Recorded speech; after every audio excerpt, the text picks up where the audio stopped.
Now live. Thank you very much. Good morning to everyone present this morning at this special daytime Western Area Planning meeting. I am Phil Barnett, the chairman of Western Area Planning Committee, and I'm ably assisted this morning by my various councillors around the table, and I'll just introduce them one by one. Councillor Tony Vickers, Councillor Carolyn Culver, Councillor Howard Wollaston, Councillor Nigel Foote, Councillor Paul Dick, Councillor Billy Drummond, Councillor Anthony Amatharaj, I hope I've pronounced it correctly, Anthony, and Councillor Dennis Bennyworth. Also alongside us today is a selection of planning officers and advisors. And I think the easiest thing to do, I will read out the names and I will ask the individuals to put their hands up because I'm not certain whether they're all present. That's actually been written down. I know Bob Dre is present. I think Deborah's coming this afternoon. That's correct. Simon's to my right, Simon Till. Paul Goddard, Transport Officer at the rear. Paul Backers, I think, yes, you are there. Well done, Paul. Gemma Kirk next door. And also Catherine Ireland. Okay. Michael Butler, I think he's coming this afternoon. And is, the following. Sharon's over the rear.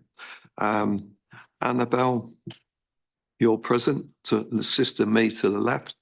Okay, Sam Chilverton is obviously the clerk and is going to assist on all the information that's fed at this meeting. And to my rear is Stephen Chard, the host of the Zoom. Before we start this morning's meeting, I would like to take the opportunity to remind members that we are subject to the Council's Code of Conduct, which requires us to uphold certain standards, including importantly, respect. Members across the chamber may not always agree with one another, but I would ask that in our disagreements, we endeavour to always be respectful of others' views. Now, regarding the emergency alarms, if we hear the evacuation alarm this morning, we must leave the building immediately. Please proceed via a safe emergency exit route. And I think you'll note it if you look at the various doors where it's got the emergency exit routes. And you will then follow any instructions given by the respective officers. The assembly point is in a car park at the back of the Dolphin Hub, which I think most people probably would have gone past as they walked from the car park up to the entrance. If a lockdown alarm sounds, we must remain seated and await instruction from officers. We will adjourn the meeting until such time it is safe to proceed.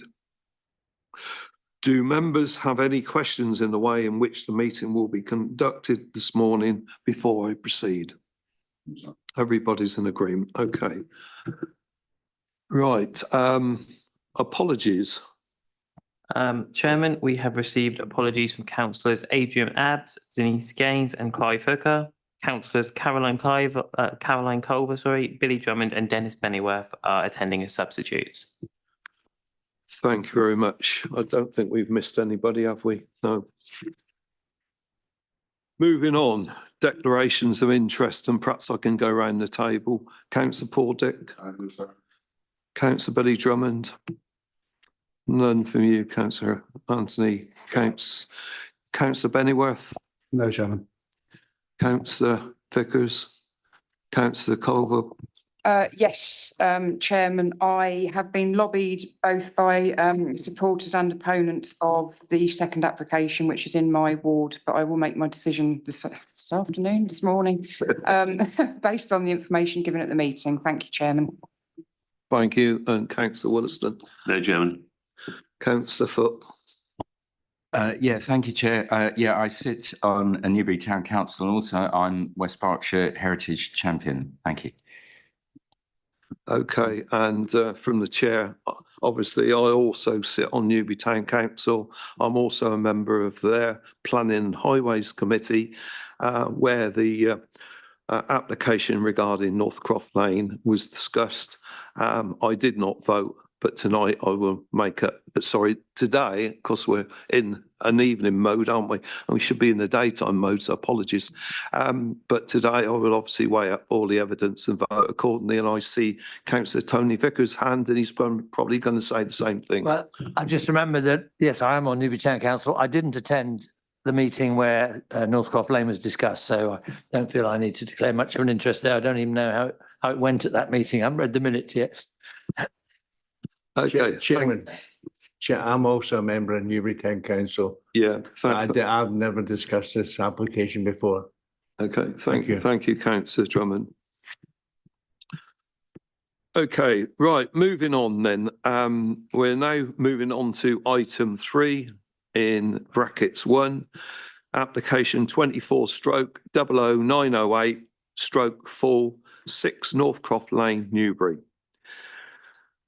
Moving on to this particular item, for those who are new to the meeting, can I first briefly explain the procedure? Officers will present the application to the committee, after which the following groups might wish to make representation for a maximum of 5 minutes each. And I will repeat, it is 5 minutes, no more.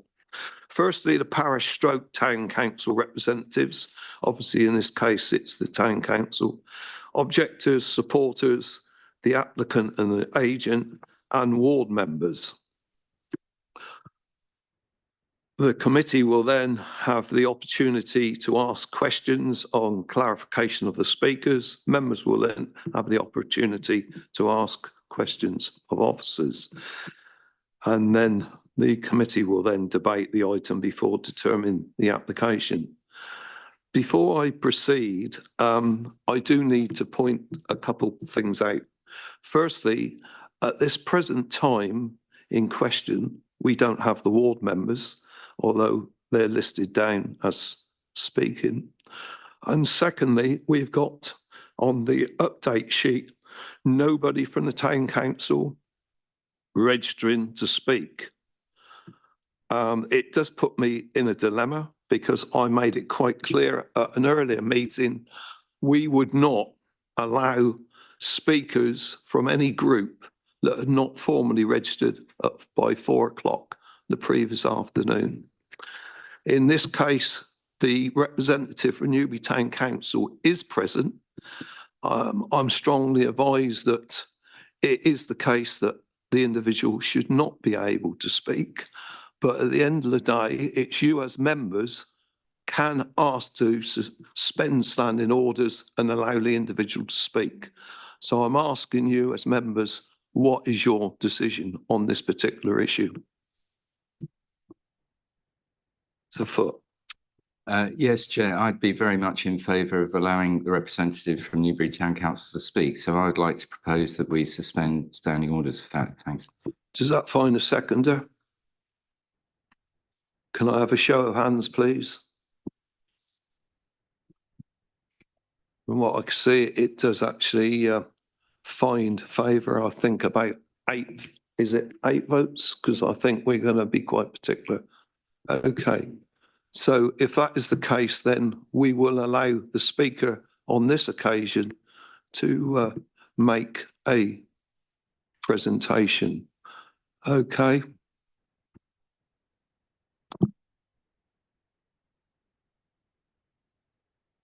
Moving on, we are now going to ask officers to, in this case, Gemma Kirk to make a presentation, and then I would take the speakers in the appropriate order. So over to you, Gemma.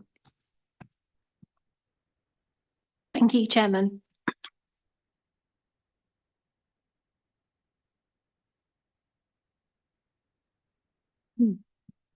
The application before committee is 24/009084, which seeks the change of use at 6 Northcroft Lane, Newbury, to a special educational needs and disability school. The school would provide 15 places for children with social, emotional and mental health needs in the secondary cohort. The applicants are Aim Green Children's Services. This application is before committee regardless of the recommendation due to highway concerns. Officers are recommending that permission is granted for this application subject to conditions. The application site outlined in red consists of the Grade 2 listed building with associated external courtyard, and directly opposite to the building and to the south of Northcroft Lane is an existing parking area also included in the application site. These photos just show the front elevation of the building on Northcroft Lane. This is the existing parking area to the south of Northcroft Lane. Another photo of that existing parking area. The site is in close proximity to the town centre with pedestrian access to the east as shown in this photograph. And then this is looking westwards from the entrance of the building down Northcroft Lane. You might be able to see there is a public car park in the background, and there's also the exit point next to the Salvation Army building for another public car park. The report refers to environmental constraints, including a tree preservation order tree to the south of the parking area. It's indicated by a red circle on the plan on the screen. The River Kennet is to the south, which is behind that tree preservation order tree. The site, the actual building itself is covered by flood zones 1 and 2. So that's the lighter blue on the map on the screen is flood zone 2. And then the existing parking area is partially in flood zone 3 and flood zone 2. The application site is within Newbury Town Centre's conservation area. The proposed development does not propose to make any alterations to the building fabric, so the plans shown on the screen are both existing and proposed floor plans.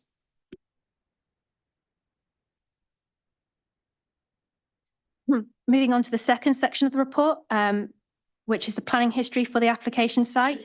The committee's attention is drawn to the existing use of the building as a nursery, where the last operators offered approximately 55 places to children.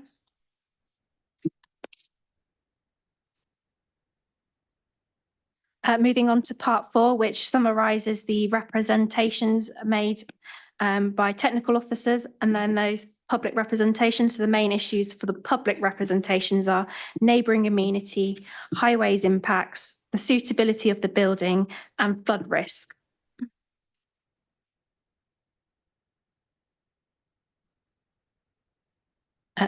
Now turning to the appraisal set out in part 6 of the report. There is support at both local and national policy for the creation of a new school. The applicant's supporting information identifies that the school is proposed to help meet a deficit of specialist places within existing schools. 11 children have already been identified to begin in September, should permission be granted.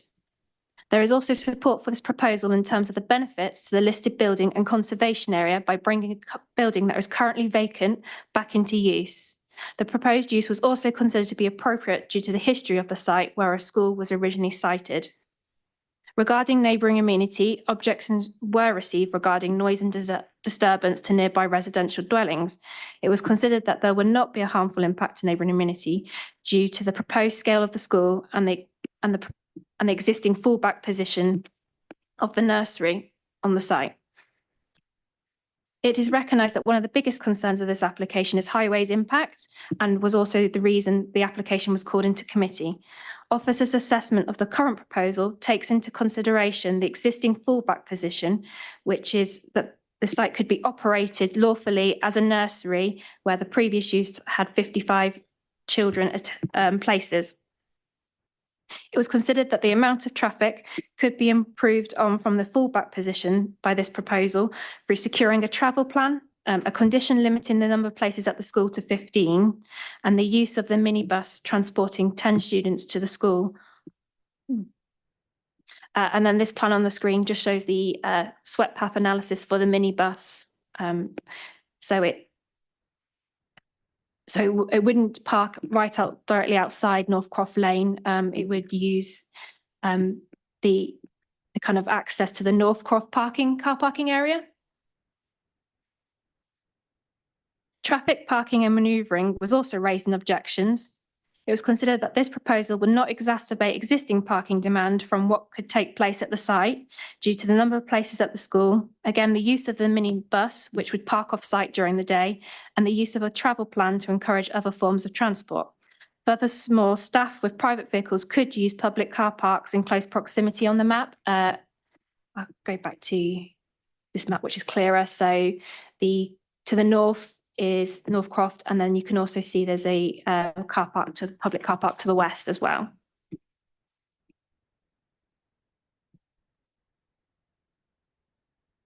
It is recognised that the existing parking area could not be amended to meet council standards. However, parking demand would not be any worse than the existing use of the nursery, and a condition is proposed to secure this as only for drop-up and pick-up purposes only for parents, reducing the amount of time vehicles would park in these spaces. Again, it is recognised that there are existing highway problems. However, it is considered that the current proposal would not harmfully impact on the existing situation when considering the fallback position and the proposals in place to improve and minimise traffic and parking for the development. Officers therefore did not consider that the objections raised substantiated refusal of the application. Moving on to flood risk, the application site is located within an area of flood risk, and it's recognised that Northcroft Lane itself has been subject to flooding, including at the beginning of this year. The development is for a change of use and therefore is not subject to sequential exception testing, which would normally seek to direct development to lowest areas of flood risk. However, a change of use application should still consider mitigation measures, safeguarding the lifetime of the development and the vulnerability of the occupiers of the building. The proposal would still be in a more vulnerable classification, both being the nursery and the SEND school would be within that classification. However, it's considered that the overall vulnerability would be improved from this existing nursery use due to the reduction in the number of occupants. The report, the the flood risk assessment completed by the applicant identifies measures that the applicants could introduce to mitigate and be more resilient to flood risk. The application is also accompanied with a flood warning and evacuation plan, which has also given consideration to the SEND school use itself. With the use of conditions securing the flood warning and evacuation plan and the measures within the FRA are proposed in the approved plans condition, it is considered that the development would be acceptable in terms of flood risk. The report advises that there are no objections to the impact to the tree preservation order and ecology. In terms of the suitability of the building for the needs of the occupants, this would be subject to other regulations such as Ofsted. In conclusion, officers considered that the substantial benefits of the proposal due to the creation of a specialist school and the significant benefits of bringing a listed building back into use and the minor economic benefits would outweigh the neutral weight given to the highways, ecology and trees impacts and the minor negative weight given to the flood risk matters. Officers recommend this application is given conditional approval with the following in the update report. So the highways officer has requested a condition related to the parking area so that it's restricted only for parent pickup of drop off. There is also correction to the approved plans condition. Since the update report was published, we're proposing another amendment to the cycle parking condition. The applicants have expressed concerns that the pre-commencement condition within the update report would have an operational impact on opening the school in September and therefore cannot agree to it. So we're suggesting instead, due to the substantial benefits of the scheme and that it's clear that within the site there would be space to accommodate cycle parking, that the applicants are required to implement cycle parking within 3 months of the decision. If members were minded to accept this, wording could be provided. Thank you. Thank you very much, Gemma. Do you wish to add anything to that? Or at this stage, or do you want to wait until questions come forward at a later stage? I consider that Gemma Kirk has covered most of the issues, so I'll be extremely brief. Your highway officers have assessed this proposal on the basis of the existing uses of the site, which was for a nursery that served 55 children. The proposal before you is for a school of 15 children, secondary school children, I understand. So overall, the traffic and parking impact from the proposals before you compared to the existing is significantly reduced. And on that basis, your highway officers have raised no objection. Any further details? I'm happy to take questions, Chairman. Okay, well, at the appropriate time, I will, I'm sure members will have questions for you, Paul. Okay, I'm now going to call upon the chairman of, sorry.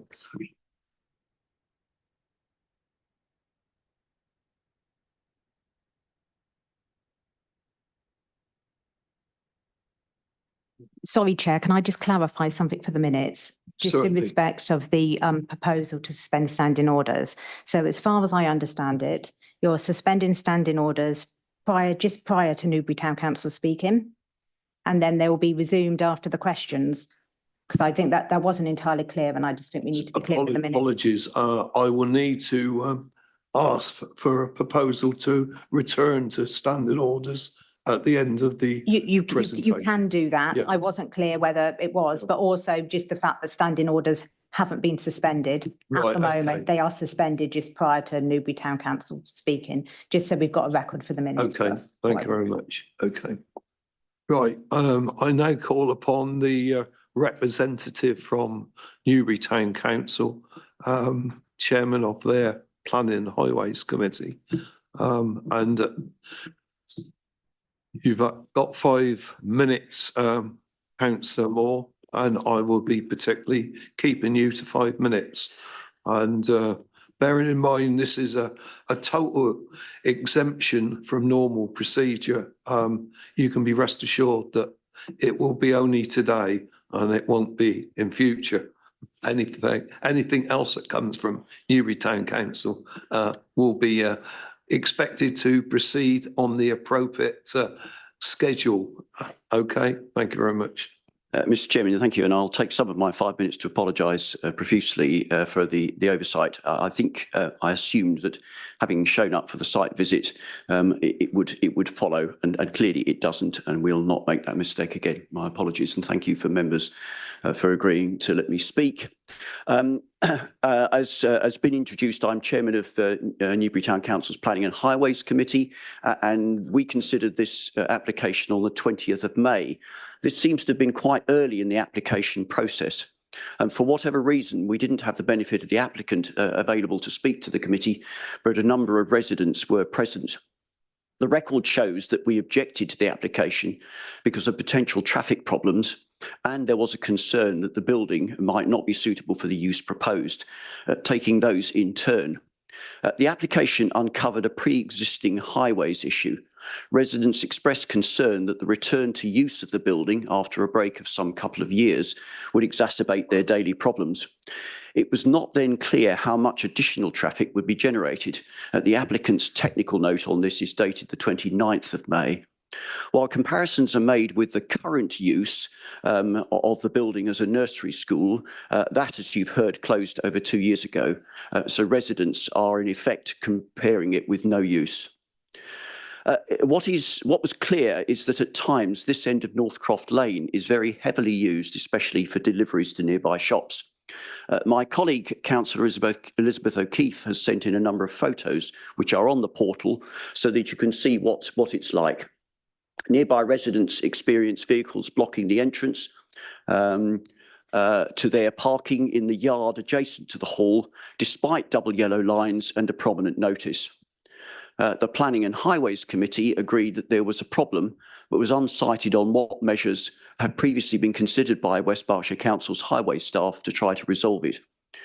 We recognised that it was unlikely that the application would affect the problem greatly, but this meeting today does present an opportunity for us to ask highways officers to engage meaningfully with residents to see what can be done, and we stand by to assist in that dialogue as necessary.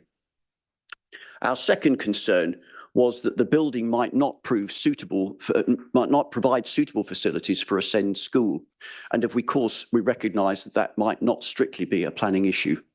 A subsequent information and an explanation of plans by the applicant during the site visit may substantially lay that concern to rest.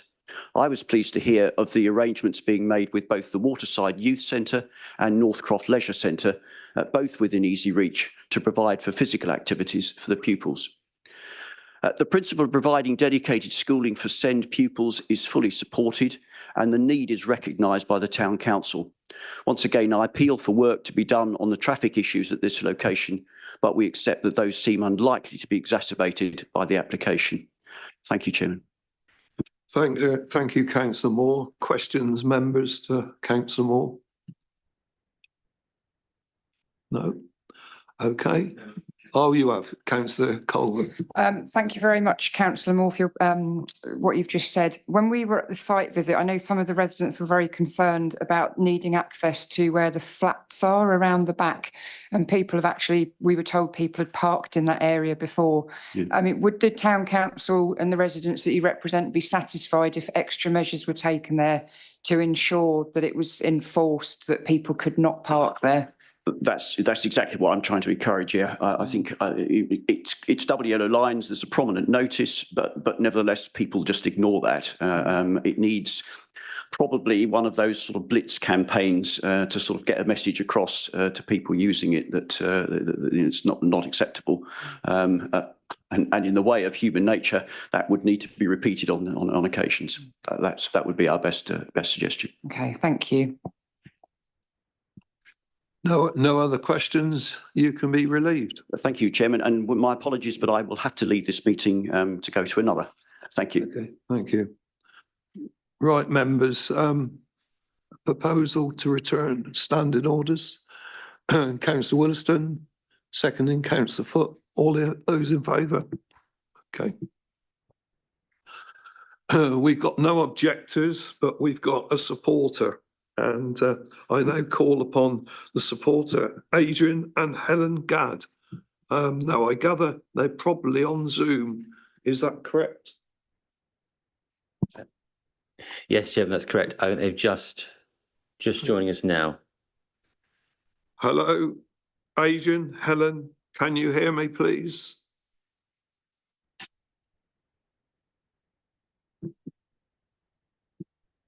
Chairman, I think. Sorry, is that your good self? I'm not the agent.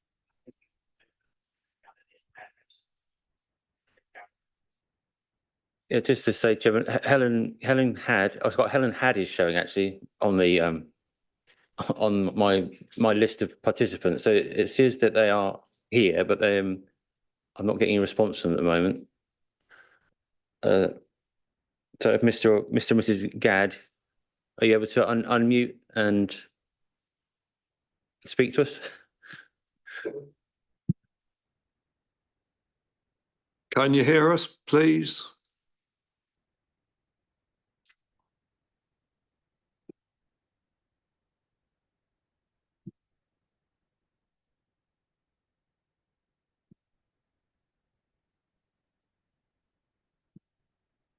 Do you? Well, I'll keep working on trying to bring them in, Chairman. Do you want to move to the applicant agent while I do so? Is that going to be okay? I think that would be appropriate because we need to move on. And if you are able to bring them in, we'll bring them in a minute. Right, okay, so I'll call upon the agent applicant, in this case, Gareth Jones. Is that correct? Ah, that's your good self. Sorry about that. Okay, right. So again, you've got 5 minutes, sir. So as soon as you're ready, proceed. Thank you, Chair, and good morning. The application seeks permission for the change of use of the existing building to a SEND school. I note that several members of the community have raised concerns with the proposal and welcome the opportunity to discuss this with you this morning. Firstly, when considering the principal development, it is important for me to emphasise that the fallback position that exists on site, allowing the building to be used as a nursery for up to 55 children. The proposal seeks to reduce these numbers significantly to 15 children through its use as a SEND school. With regard to the use of the building as a SEND school, there is an identified need within West Berkshire for this. The applicant already operates an existing school in Thiel and since opening has seen consistently high numbers of inquiries. Supporting letters from parents of children with additional needs have been submitted in support of the application. The creation of new schools has significant support in national policy, with MPPF paragraph 99 attributing great weight to the need to create new schools. Growing up in a family that works in the educational sector, I understand the importance of delivering schools for those with additional needs in a sector that has not kept pace with demand in recent years. The proposed development would be of high quality and be equipped to meet the needs of this sector. The children who would occupy the places have already been identified, helping to meet the need that already exists in the community. Linked to this, concerns have been raised with regards to the suitability of the location. The applicant's intention is to work with local businesses to equip students with the skills required to meet the needs and demands of the working world. Students will be provided with opportunities to take on apprenticeships in local businesses, such as the local Costa Coffee Training Academy. As such, being in close proximity to the vibrant town centre is a key locational requirement of this proposal. In addition to this, the applicant has already engaged with tentative agreements with local facilities such as the Waterside Centre and Northcroft Lane Leisure Centre. Local connections are a key ethos of the overall proposal. With regard to the outdoor space, the site has an existing courtyard which is deemed sufficient, and there are other spaces, open spaces in the nearby area that can be utilised as part of the proposal. In addition to this, this space was previously used for up to 55 children, and the proposed reduction in numbers will provide more space per child, and alongside the other open spaces nearby is considered acceptable. Comments have been received in regard to the proposal in regard to highways. The site is located within a defined settlement of Newbury, and the town centre location provides the site with a high degree of sustainability. Comprehensive transport information was submitted as part of the application, including a travel plan and travel statement, and the transport policy team have welcomed the submission of the documents, further noting the sustainability of the site. During the course of the application, the applicant discussed at length with officers around the parking arrangements of the site, and it is again important to reflect on the fallback position in light of this, which would have resulted in increased vehicle movements to and from the site. The proposed use represents a lower intensity in highway terms and is considered an additional benefit of the scheme. It should be noted that the parking arrangement is existing, and alongside the decreased vehicle movements and the fallback position, this arrangement is considered acceptable.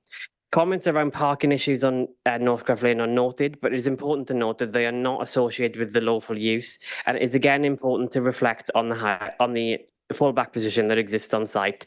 This is an important material consideration in the determination of this application.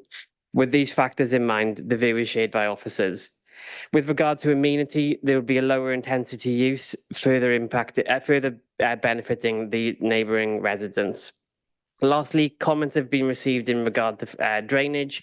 A flood risk assessment and flood evacuation plan have been submitted in support of the application, and there are no objections from the local lead flood authority. I would like to conclude by thanking officers for their support for the report this morning. I hope the committee is reassured by these comments. The proposed scheme represents a high-quality SEND school, bringing a Grade 2 listed property back into an active use, and helps to address a defined need within the community. I therefore request that you support your officer's recommendation this morning. Thank you. Thank you very much, Mr. Jones. Questions? Right, Councillor Vickers to start with. Thank you, Chairman. You talked about parking and that you've got dedicated parking spaces opposite under the tree. We were told that this was for parents. Is it for just drop off and pick up, or is it for parents to remain parked there? And if so, why would you need that sort of parking? I can understand the drop off. Yeah, as far as I'm aware, it's just for the just for the sort of minibus to sort of park and to basically park, drop children off, and so then it is return. just drop off, and pick up, and not all day parking for parents who I can understand might some of them volunteer assist at the school. No, yeah, it's just minibus pick up. Okay, thank you. Okay.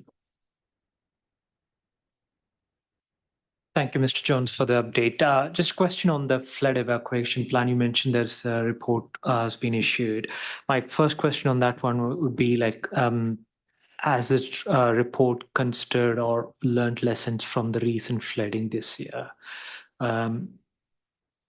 So the flood, so firstly, the flood risk assessment, it is detailed part of the application pack, details a number of sort of mitigation measures that can be put in place. In regard to the flood evacuation plan, that proposed is sort of additional measures on top of that. Again, for example, I believe there's a condition attached or proposed to be attached to this in the event of a grant of planning permission for a sort of a safety leaflet to be put in place and a evacuation route through a sort of path of least resistance, if that makes sense. Thank you. That was my next question. The condition proposed is requiring you to submit an amended, updated evacuation plan. I don't think it's for updated information. I think it's just for it to be brought forward in accordance with the plan from memory. Might be a question for officers. Okay, thank you. Right, Councillor Bennyworth and then Councillor Culver. Thank you, Chairman. Thank you, Mr. Jones, for your presentation. Can you tell me, please, is 15 a maximum number of children at the school, or is there a chance that that number could increase? So 15 is what is proposed as part of the application, and again, I think there's a condition limiting it to 15 as part of the sort of proposed conditions. Thank you. Thank you. Councillor Culver. Thank you very much for your presentation, Mr. Jones. I was just wondering why the flood risk assessment and the evacuation plan that you commissioned say that there are no reported incidents of flooding when we had flooding right outside that building in January. And my second question, Chairman, is the travel plan mentions that 2 parking spaces will be for staff and the other 2 will be used for pick up and drop off. And there's a condition that says that it will override that travel plan and it will only be used for drop off and pick up. So can you categorically say you're happy with that condition, that it will only be for pick up and drop off, and that the travel plan is actually incorrect when it says that there should be 2 spaces for staff? So firstly, to come back on your drainage question, our drainage consultants would have utilised sort of the data that's available to them. Obviously, they're not here today, so I can't sort of speak on their behalf as to why they've put that within their statement. They would have, consulted the relevant sort of databases to sort of put together that report. It may be that I don't know whether it was, it hadn't been put into that database at the time the report was commissioned. Is it? But that's purely sort of speculation. In terms of the parking, yeah, as I said, we're completely content that it would be just for pick up and drop off. So yeah. Thank you. Just to mention, the FRA was commissioned in April, so that was 3 months after. Yeah, as I said, Yeah. I'm not sure. Thank you for your answers. Thank you, Chairman. Okay, thank you very much. Thank you. Looking on the screen, I think we've got Adrian and Helen Gadd present. Can you hear us? You might be able to hear us, but we can't hear you. Are you on mute?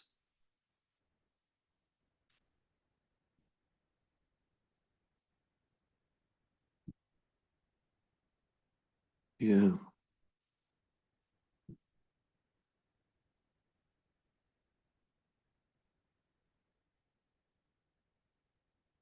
Are you able to unmute yourselves?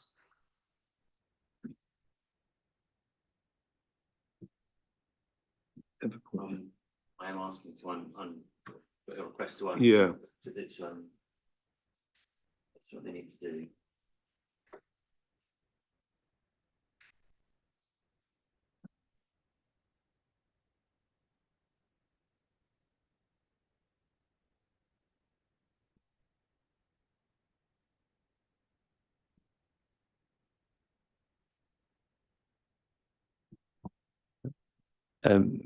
Mr. and Mrs. Had, is it? I mean, is the button to the left, bottom left of your screen that you're looking at? Is there an audio, or does that allow you to? Can you click on that button? Okay.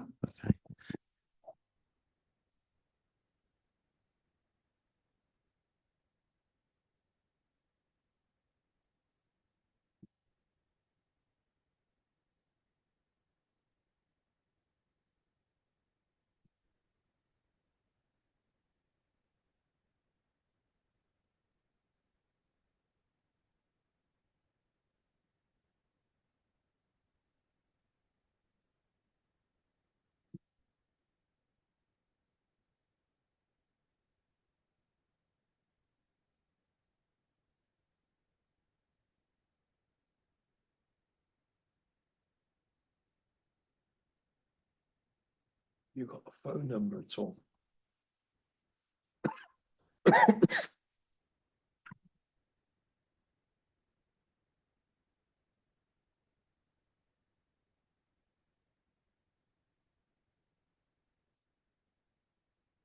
We obviously need to move on, but the problem is we're now coming to the point of going through asking officers for further clarification and then the debate. So I don't know.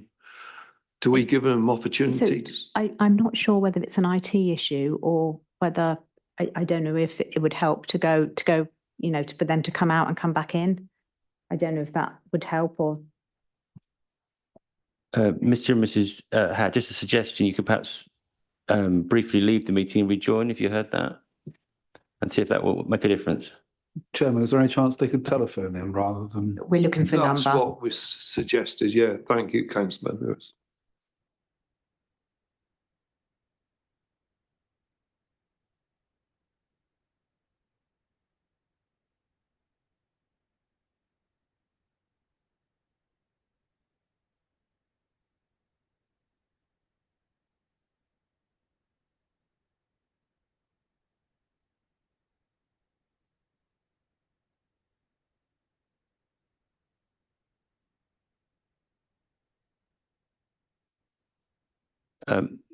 Mrs. Had, I've just changed you, so you should be able to speak to us. We won't be able to see you, but you could speak to us if you can. Again, it's a question of unmuting. You should be able to just speak to us without the camera, but I'll.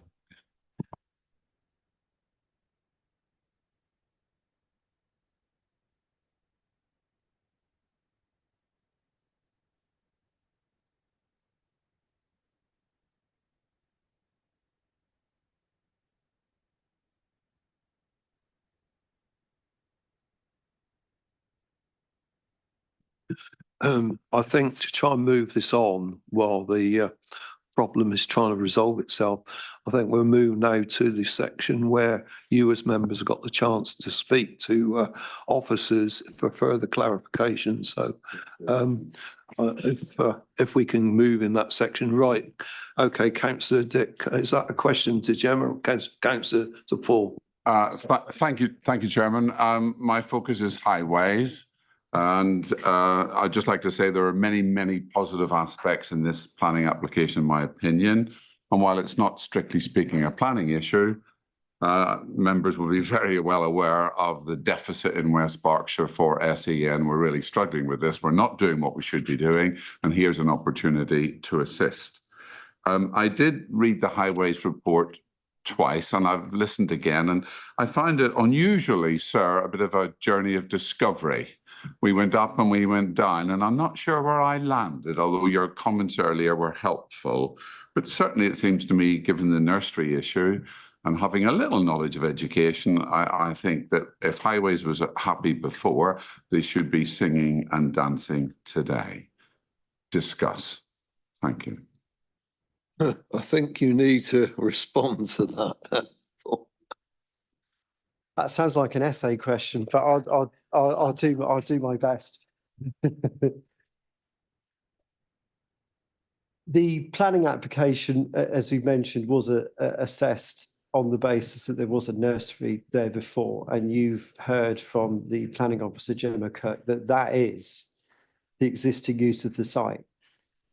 That use could recommence tomorrow. And we note the local concerns, some of them you've heard, included from the town council this morning. But with that use, having 55 children in nursery school age, there would have been, we think, about 4 times the number of parents coming and collecting and leaving their children than the proposal before you, which is for 15 SEND children of a secondary school age. Out of that 15, 10 of those children will be brought to and from the school by minibus. And I think there was some confusion earlier on.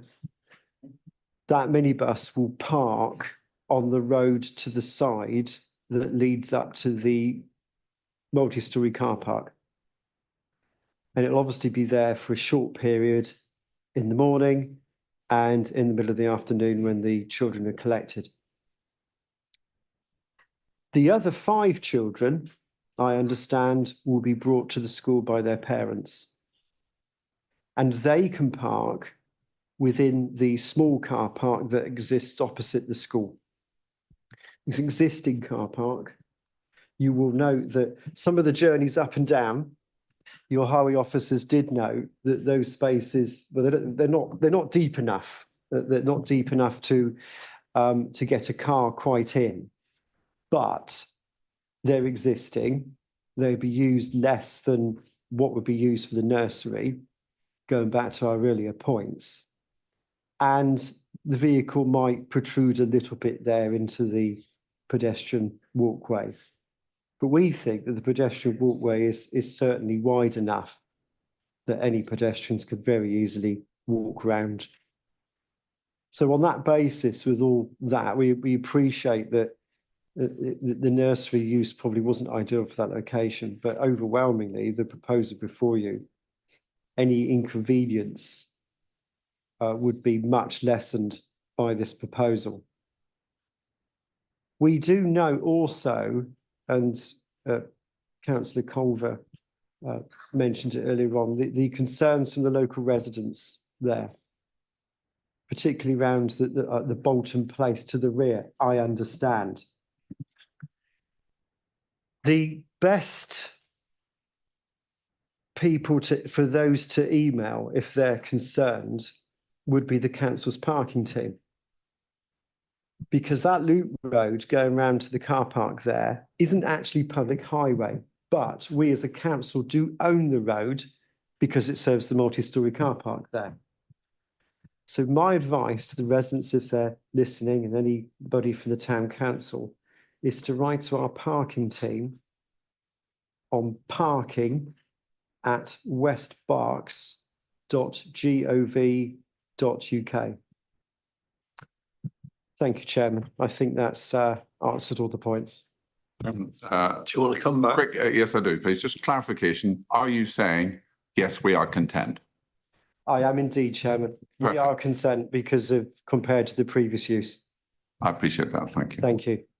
Thank you. Right. Councillor, it was the next. Thank you, Chairman. It's sort of linked, but it's really a question to a planning officer. May have to go to Mr. Till with all due respect to Gemma, because I'm wondering how there's got to be a preschool anyway, because looking at the planning history, it went from being an art centre, which I can remember, through to being a pottery store, storage and restaurant, but at no stage did it seem to have acquired the benefit of becoming a preschool. So how did we get where we are? Because this is crucial. We're saying that what's proposed to this morning is better than being a preschool, and yet it's puzzling to any member of the public reading the report and concerned about this application, how we could get to be a preschool in the first place.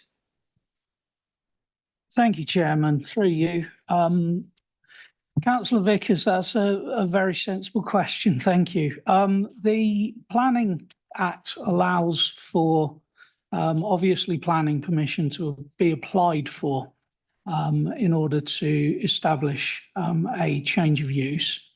It also allows for a use to carry on in an unauthorised fashion for a period of 10 years or more, and thereby gain established use and lawful use by virtue of time. The use becomes immune from any planning enforcement action, and the rationale behind that has long been held that in 10 years' time, if somebody had a significant issue with it, they'd have raised a concern.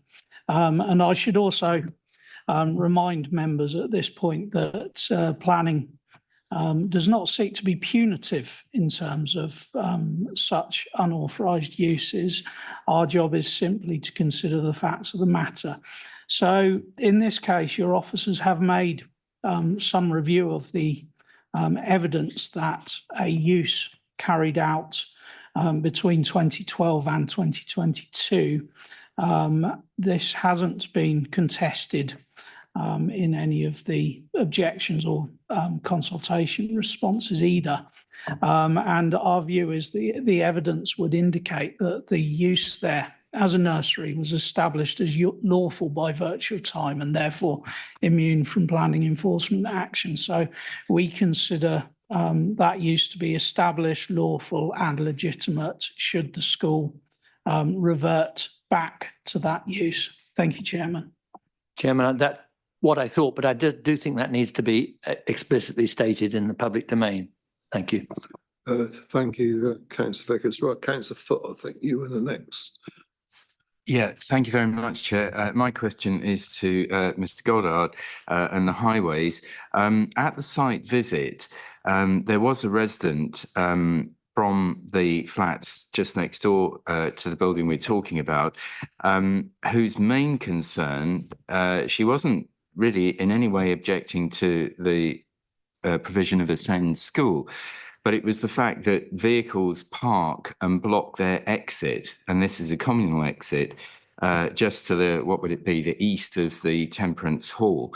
And my question was, would it be possible to make a condition for putting up signage like, for example, no parking at any time across that area, and even to put sort of cross-hatching on the footway and the road to make it very obvious to motorists and delivery drivers that use that lane not to go that far up, and that way the residents would avoid being blocked in, which is one of their major concerns at the moment. Thank you. Chairman, again, are we talking about the entrance to Bolton Place? Yes. Yeah, okay. Unfortunately, and planning officers may be able to advise further that that would be for something outside the planning application site, so it's outside the red line, so we wouldn't be able to apply a condition. Therefore, what I would do to advise the resident is the advice I gave just now, and that is to contact our parking team because they're the part of the council that owns the road. And I think that'd be the best place to see if some signs could be placed there to help what is an existing situation. Thank you. Thanks very much. Okay, right. Councillor Amathraj. Thank you, Chairman. My question is to the planning officer or the drainage officer. This is more of a safety issue rather than an inconvenience. The flood evacuation plan, the condition 5 states that the flood warning and evacuation plan received on the 14th of May shall be used. It also has an open option to be updated and then submitted for review.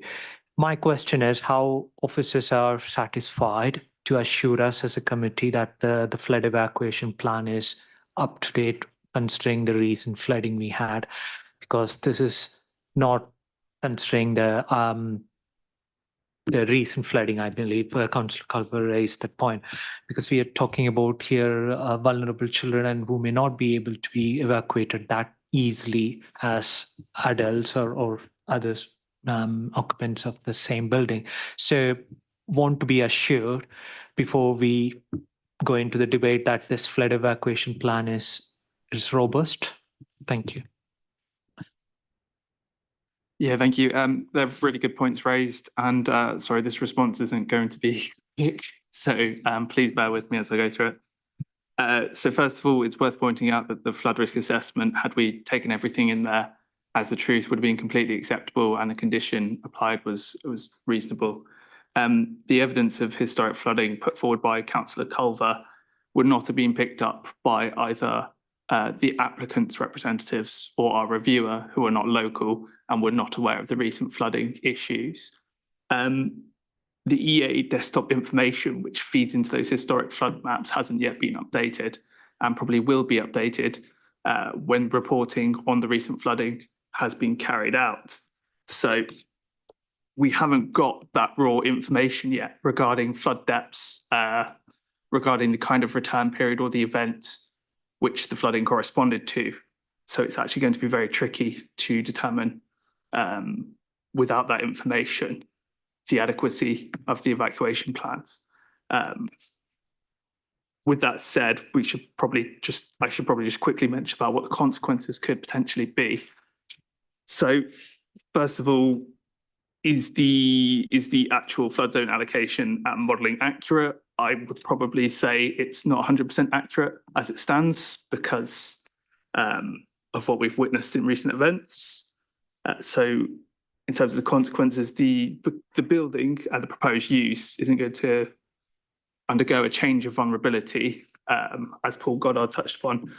We looked at it in a similar way in that this used to be used for a nursery, which is a more vulnerable categorisation, and the SEND school is still a more vulnerable categorisation.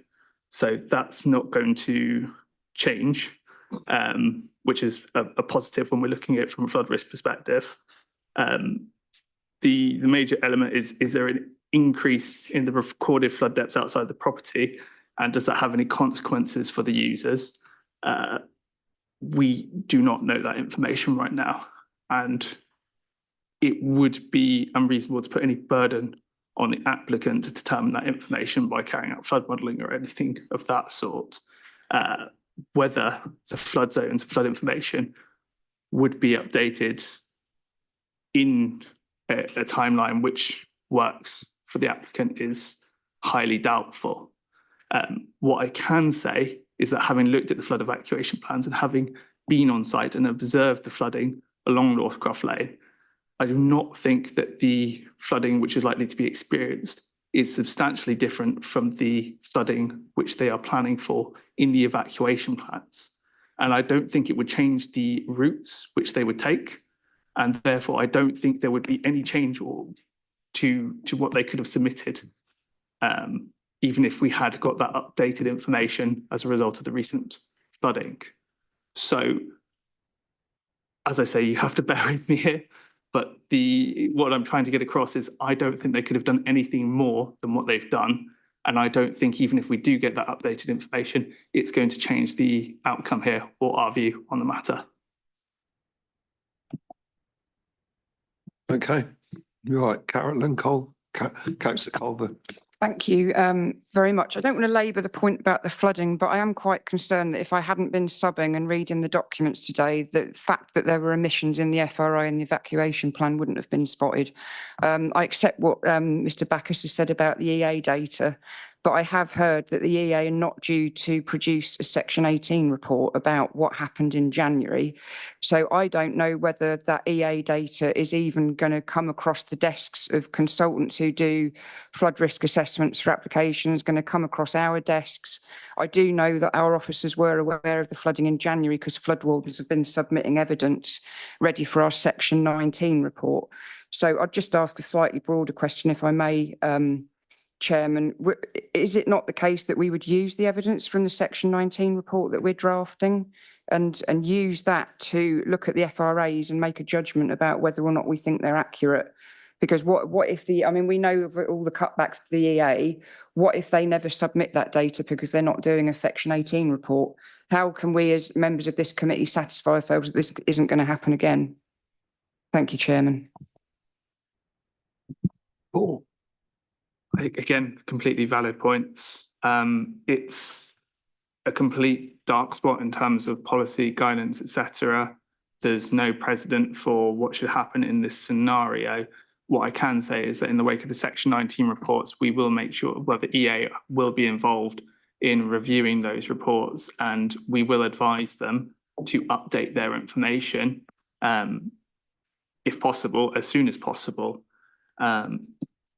I can't give you any estimations on when that will be completed, when that exercise will be completed. As you are aware, the Section 19 reports for the recent flood events are due to be published next month now for review, and they will be formally published towards the end of August or / start of September. If you want to take those into consideration, if you want to take the Section 19 reports into consideration for future FRAs and drainage strategies, I have no objection to members reviewing that. And I will also advise that my consultants who work on a lot of the planning applications are aware of the Section 19 reports and the content within them. but it is going to get infinitely trickier from here on to cross-reference those reports in responses to planning applications. Thank you, Mr. Backus. Thank you, Chairman. I'm just going to call Simon Till now. Thank you, Chairman. Members, I would just like to remind you that we are here to consider the planning application in front of us, and we shouldn't stray too far from that into matters which should be discussed in other forums, in this case, forums to discuss the council's general approach to flood risk. I appreciate that there are some pertinent points within the matter, but I would like us to focus particularly on the application in front of us. Thank you, Chairman. Thank you for that voice, Simon. Councillor Foot, you wish to raise another point, did you? Thanks very much, Chair. It's not an additional point, but just to follow on from this conversation that we've had. First of all, I do fully understand my colleague Councillor Culver's points on this and the importance of learning from the Section 19 reports. But as Mr. Till has pointed out, we're considering this particular application. And what I'd like to share with the committee is that I thought that from my personal experience of the flooding events we had back in January of this year, that the flood zone map that we saw earlier on of where this where the Temperance Hall is pretty accurate, and that I do believe it is in flood zone 1, and that a flood evacuation plan is simply, I think, a way of evacuating people in the building should there be a flooding event on the northern sort of elevation, that's to say towards the Northbrook Street multi-storey car park, and that would be quite a safe route. I don't believe, in my experience of the flooding events in Newbury, that floodwater has ever actually gone up as far as the Temperance Hall. And therefore, I think it's a safe escape route for people in the hall. Thanks.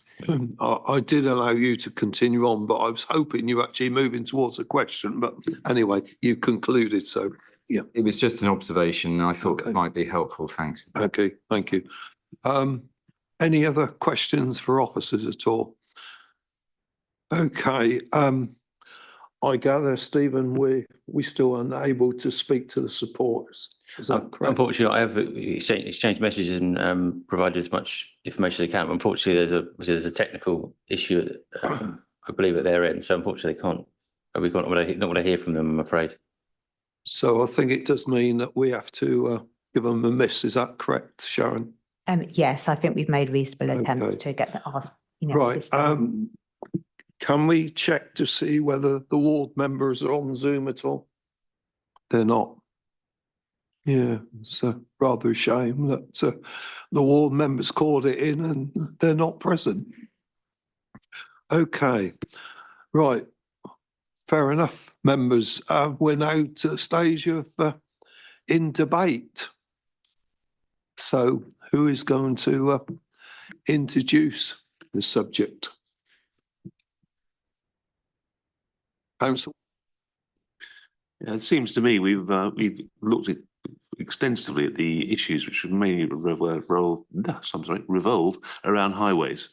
There's no doubt in my mind that this facility is desperately needed, and I'd really don't see why we shouldn't just get on with it. Well, thanks for that introduction, Councillor Vickers.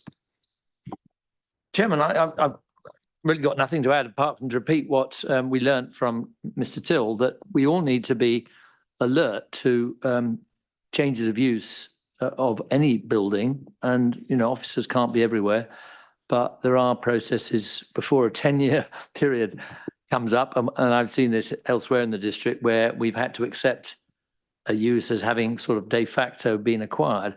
But I think it's a good news story at the end of the day, because actually we're desperately short of nursery facilities.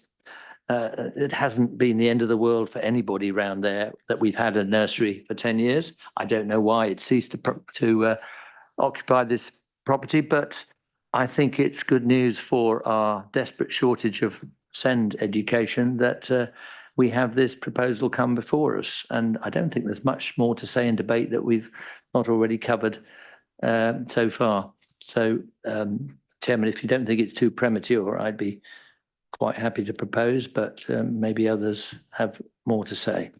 Okay, well, perhaps we can go around the table with other comments first and then you'll come back with a proposal. Right, Councillor Dick, I think, and then it's Councillor Drummond and then Councillor Culver and Councillor Bennyworth in that order. Thank you, Chairman. Mindful of Mr. Till's advice, let's focus in on this application, exactly what it's about. And Councillor Williston has said it all. Let's move to a vote, in my opinion. I've got two other bits. I will take them and then I will move to a vote. Okay, right. Councillor Drummond. Thank you, Chairman. Well, I have some sympathy with residents. I believe this will be a good site for a SEND school. I believe this SEND school will benefit the young people with complex needs in our community, and we must bear that in mind this morning. So, Chairman, I will be supporting this application. Thank you. Councillor Bennyworth. Thank you, Chairman. I think we're in danger of looking at gift horse in the mouth here. There's a lot to like about this. As Mr. Goddard said, this could revert to a 55 pupil nursery tomorrow. We're not looking at that sort of number. I would, however, like to see parking enforcement observed pretty rigorously to ensure the residents aren't inconvenienced by this, but otherwise I'm very happy with this. Thank you. And then Councillor Culver. Thank you, Chairman. I'm also in support of this, despite the questions that I've raised about the flooding. As Councillor Dick mentioned, paragraph 99 of the NPPF gives weight to creation of school places. There were more children there before and there are going to be less children now. But I would just make the point, it shouldn't be up to me to point out omissions in the FRA and the evacuation plan. I am a flood warden and we have explored these issues in depth at scrutiny as well. And I know that we do have evidence of what happened in January on record, and I don't understand why it wasn't cross-referenced, but I will pursue that separately. And then before we go to a vote, Chairman, I was just wondering if we could add a word to condition 5 in the travel plan, to where it says notwithstanding the details in the travel plan, the existing parking area shall be used for drop off and pick up. And I'm just wondering if we can add the word only be used for drop off and pick up, just to clarify that that condition overrules the details in the travel plan. Thank you. Okay, well, was that another question or is this proposal? Just a proposal to slight wording change in one of the conditions, Chairman. Slight wording change in one of the proposed conditions in the proposal. Right, okay, well, I was actually going to make the proposal from the chair, including the condition which has just been mentioned by Councillor Culver. So okay, I'm proposing this application. I think do I see a seconder? Yeah, Councillor Vickers proposed it. Yeah. I think any of us could probably second it. Yeah, well, exactly. I just wanted to move it on. Yes. Okay. Before we agree, is there any other conditions that you feel we ought to consider? Thank you, Chairman. Chairman, I think it's important, given those changes and also that there has been a verbal amendment to the recommendations as well, that I just review what the recommendation that I've heard is. So the recommendation is for the conditions in the report and update sheet as verbally amended, which, to refresh members' memories, that verbal amendment was to provide cycle storage details within 3 months, and also to add to the travel plan condition the word only in the appropriate place, as referred to by Councillor Culver. Thank you, Chairman.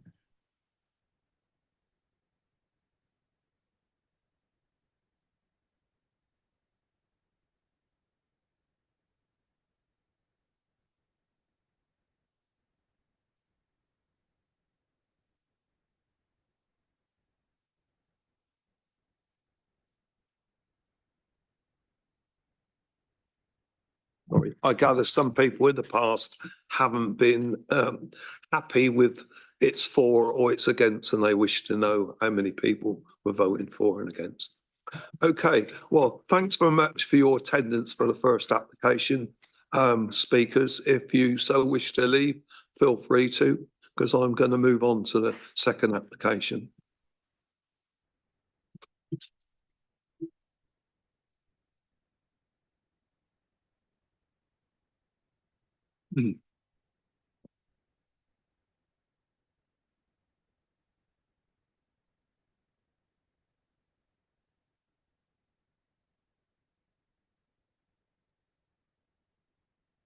Okay, members, are we ready to reconvene? Well, we can carry on and then we'll take a break after the next application. Okay, so moving on to item 4, brackets 2 of the agenda. And the application is for Mallard's Haven, Frilsham, and it's planning application number 24/00571/4. So the application is going to be presented by officers, and I'm going to hand over to, I think, is it, who's going to present the application? Catherine. It is Catherine. It is your good self. That's what I thought. I didn't see you nod. That's what I was worried about. Okay, Catherine, Okay. over to your good self. Thank you, Chair. So the application is for the partial retention of the former bungalow for the use as an outbuilding, along with external alterations and hard landscaping. The application is being presented to committee due to having received more than 10 letters of objection. The dwelling on the site is a replacement dwelling that was first granted permission in 2016, later being amended in 2018.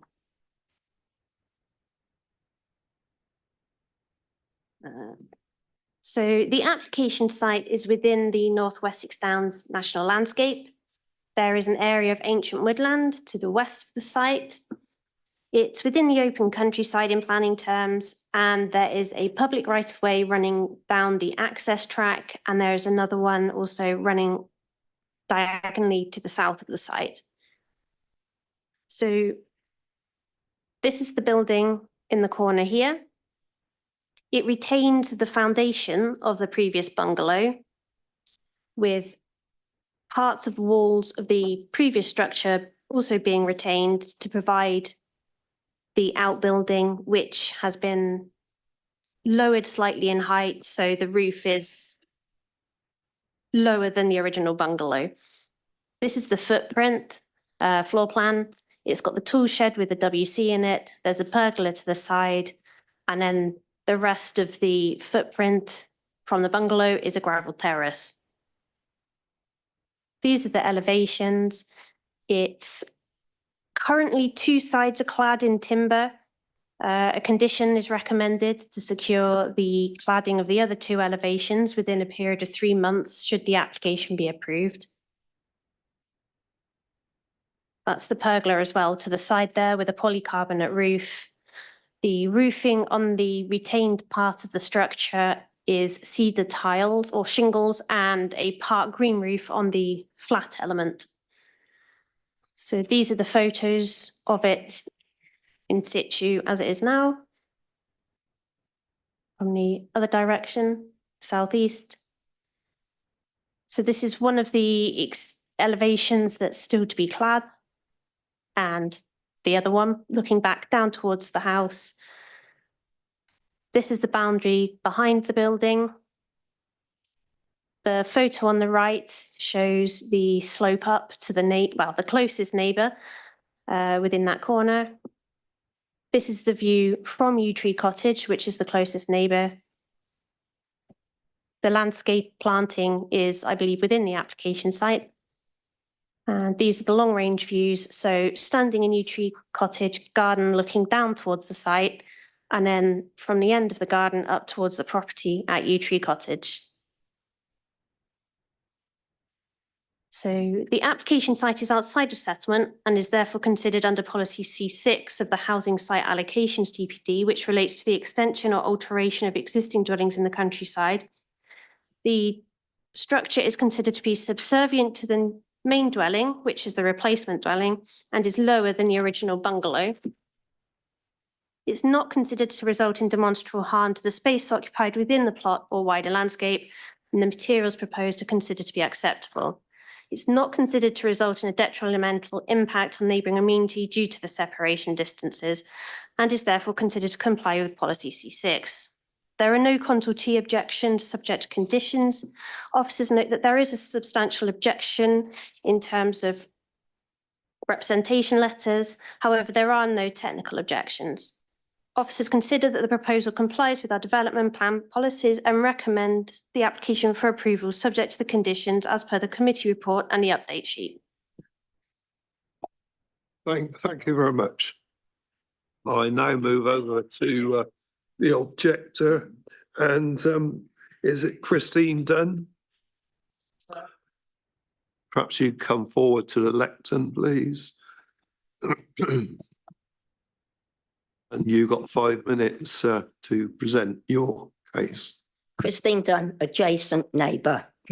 Quotes from amended cover letter. The replacement of the bungalow that previously stood on site was granted in 16 and subsequently amended and approved in 18. Planning history. Condition number 10 of the most recent permission required the previous bungalow to be demolished and removed from the site. Planning assessment. Overall, the building is considered to make a positive contribution to the character and appearance of the site, the surrounding area and the wider national landscape, consistent with the requirements of Development Plan Policy C6. It certainly doesn't. How does any building make a positive contribution? What makes for a positive contribution is demolition, as in Decision Notice Section 10 of 180049. The replacement dwelling on the site shall not be occupied until the existing dwelling and any associated spoil and rubble have been demolished and removed in accordance with the approved scheme.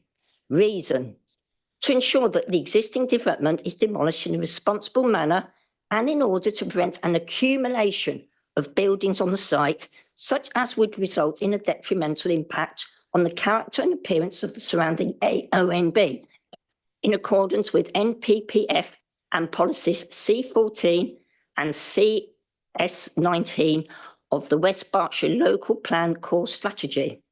This acknowledges that the accumulation of buildings, i.e. retention of part of the former bungalow, has a detrimental effect, a key factor in my objection and must influence your decision.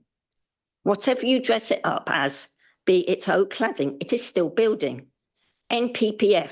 Great weight should be given to conserving, enhancing landscape and scenic beauty. The applicants state that building is to be used in association with the replacement dwelling. There is already a very generously sized garage within and store on the property. There should be no further buildings. The site is located within the North Wessex Downs area of outstanding national landscape. Dark skies are under threat. Another building, more lights. Application form. All types of development, non-residential floor space. Does your proposal involve the loss, gain or change of use of non-residential floor space?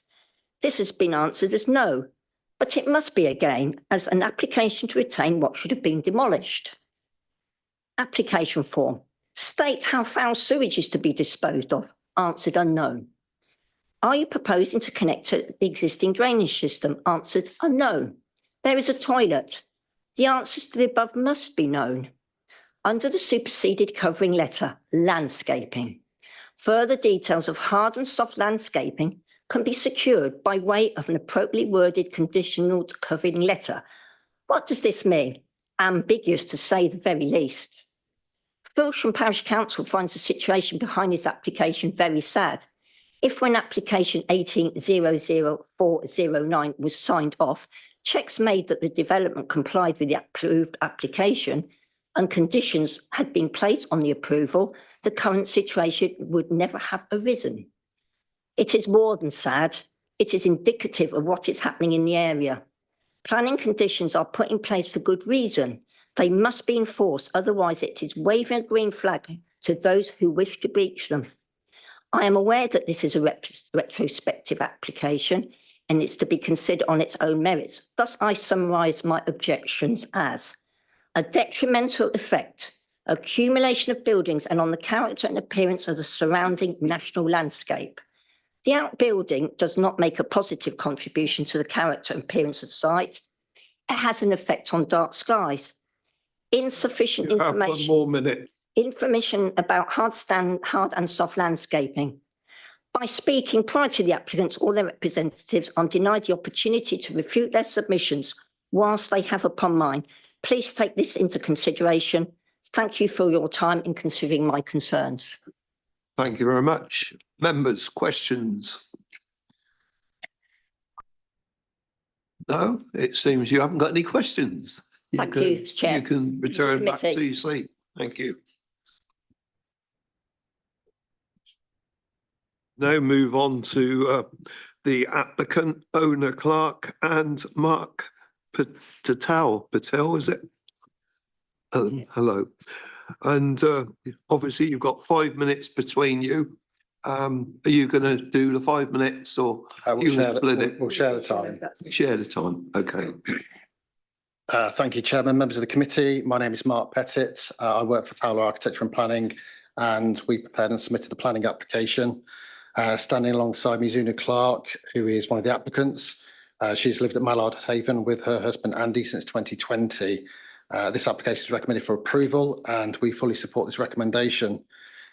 The existing dwelling that occupies the application site was granted planning permission by the council in 2018, following an earlier approval in 2016 for a similar form of development. It was granted on the basis that the original bungalow that stood on the site needed to be removed prior to occupation.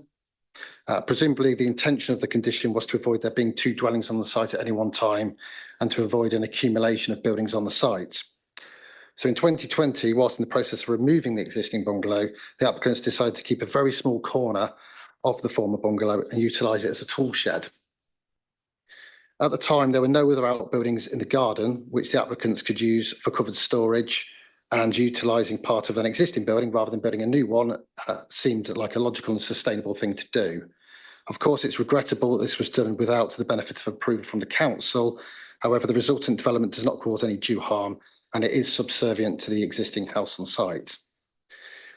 When you view the development through the access from the adjacent public right of way, all you can really see is the greenery that's climbing up the pergola and some glimpse views of the nearest elevation. It is an unintrusive feature of the landscape, which doesn't harm the national landscape, and which the applicants have made every effort to blend in with the rural character of the area. Indeed, the outbuilding is covered with a green roof, and the elevations are to be fully clad in timber boarding, the details of which can be secured through condition. With regards to neighbouring amenity, I appreciate the concerns have been expressed by residents in that respect. However, I'm very much struggling to understand how a 12 square metre tool shed, which is non-habitable, can cause harm to any of the existing neighbours. It is an extremely modest single-storey outbuilding that has just been used for storage. It stands at a lower level than the existing properties to the north, and members who visited the site will have seen the substantial screen of vegetation along the common boundary with the Willows, Cherry Tree Cottage and Yew Tree Cottage. It's a generous distance away from the common boundary and is over 50 metres away from the rear elevations of each of these properties. There'll be no loss of privacy or overshadowing arising as a result of this development, nor will the development have an overbearing impact on the said properties. One must remember that there used to be a dwelling stood in this very location, which itself had an acceptable relationship with the neighbouring properties. Of course, the outbuilding will be visible from certain vantage points, but that in itself doesn't mean it's harmful. And in this instance, we think that the tool shed settles comfortably into this location. It's not harmful to the character and appearance of the area and does not adversely affect the national landscape.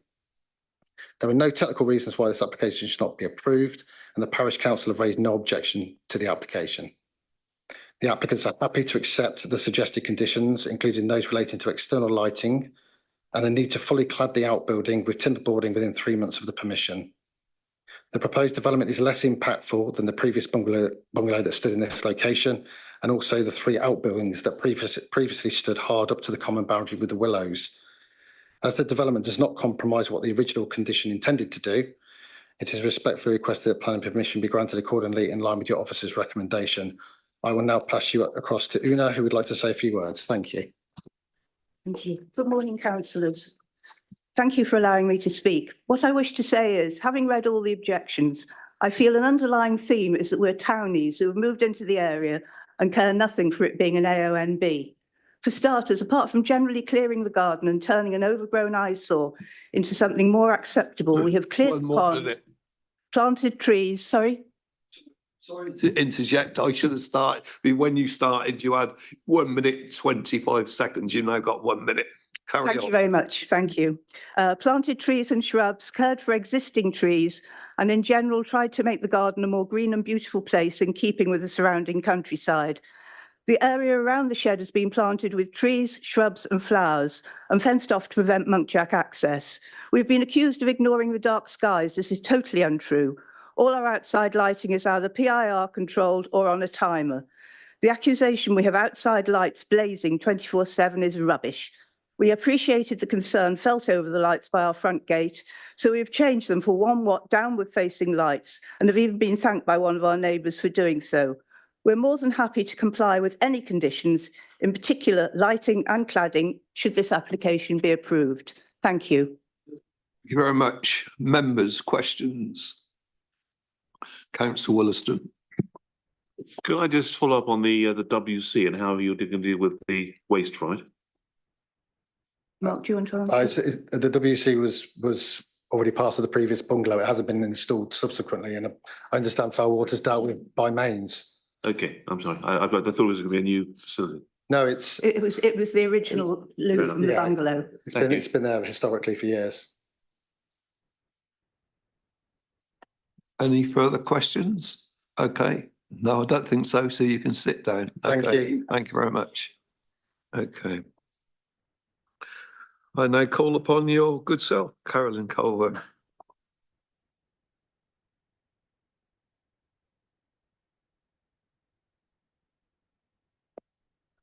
Thank you, Chairman and members. I don't think I'm going to need my 5 minutes.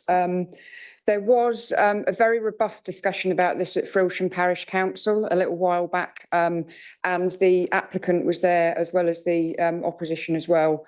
And it is certainly regrettable that this has taken place, and it was a condition of a previous planning application and should have been dealt with then. And I think we do need to discourage people having to come to us with retrospectives. They should meet the conditions of the planning application.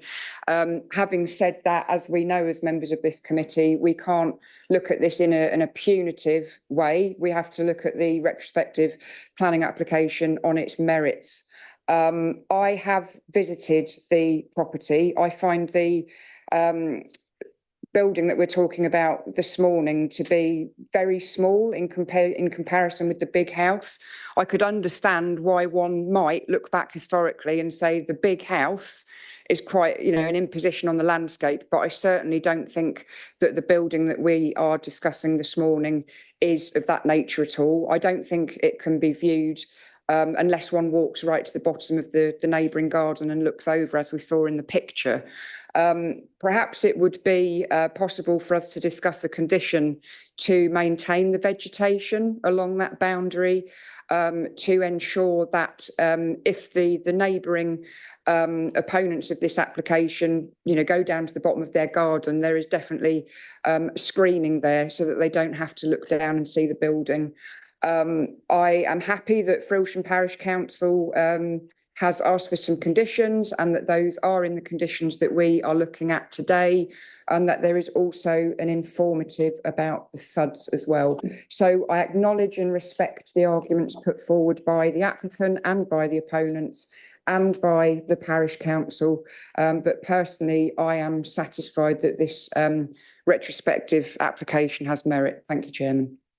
Thank you. Any questions for the ward member? No? You got off lightly. Thank you. Right, members, questions of officers. Now, Paul Gollard's gone out of the room, but I suspect there's very little questions in relationship to highways. So questions to Catherine? No? Oh, sorry, just one question, Chairman. Just to ask Ms. Ireland, is it possible for us to impose a condition about screening along that boundary? Is that possible for us to do? Thank you. So we could put on a landscaping condition and require the replacement of any planting that's lost or dies within 5 years, but I'm not sure that we could secure it in perpetuity. Simon, over to you. Can you make some observations? Thank you, Chairman. I agree that we could require that the applicant submits for approval details of landscaping within, say, 3 months of the date of an approval, should members be minded to do so. Similarly to Catherine, I am concerned that a condition in perpetuity would go above and beyond. But may I remind members of the committee that not too long ago, discussions amongst the committee were to require retention of approved landscaping with replacement if any becomes diseased, dies, whatever, within 10 years of the date of the approval. And should members be minded, in light of the particular landscape sensitivity of this site, to do so, having been the officer who originally granted planning permission for the replacement dwelling in this location, I do think there is a high level of landscape sensitivity and such a condition could be considered justified. Thank you, Chairman. Thank you. Thank you. Okay, well, is that we're still obviously questioning officers and its continuation. Okay. Thank you, Chairman. I just have a question. There's a number of objections with pictures of light pollution in the outbuilding. Can we possibly look at conditions where the even applicant was okay with that this outbuilding lighting should be triggered based on someone coming in, not just used for any other purpose? There's pictures of green lights. I don't know the, sorry, echo coming in from. Thank you, Chairman. Mr. Butler, if you could, thank you. You've muted.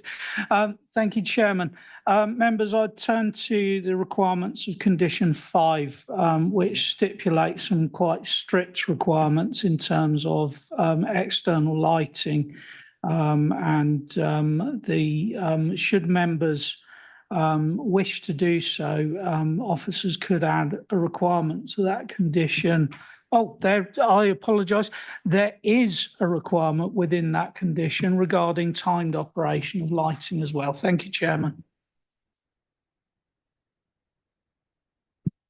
So we're going to open the debate. Who wishes to be that person? Right, Councillor Dick.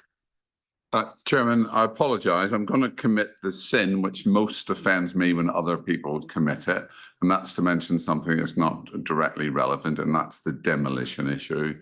It really concerns me that this bungalow should not be there. I understand that we can't look at that now because it's not relevant to the respective application, but I will be pursuing that, as you know, I already am elsewhere, because we really need to think carefully about making conditions and then letting them slip. But coming back to what I should be saying, I have no objection to anything in this application. Thank you. Thank you. Other members, I'm conscious that this application was only visited by a few of us, and therefore possibly it's more difficult for others to make a judgment other than the evidence that they've heard and seen written down. But it was a very interesting application, I might add, and it did bring several things to light.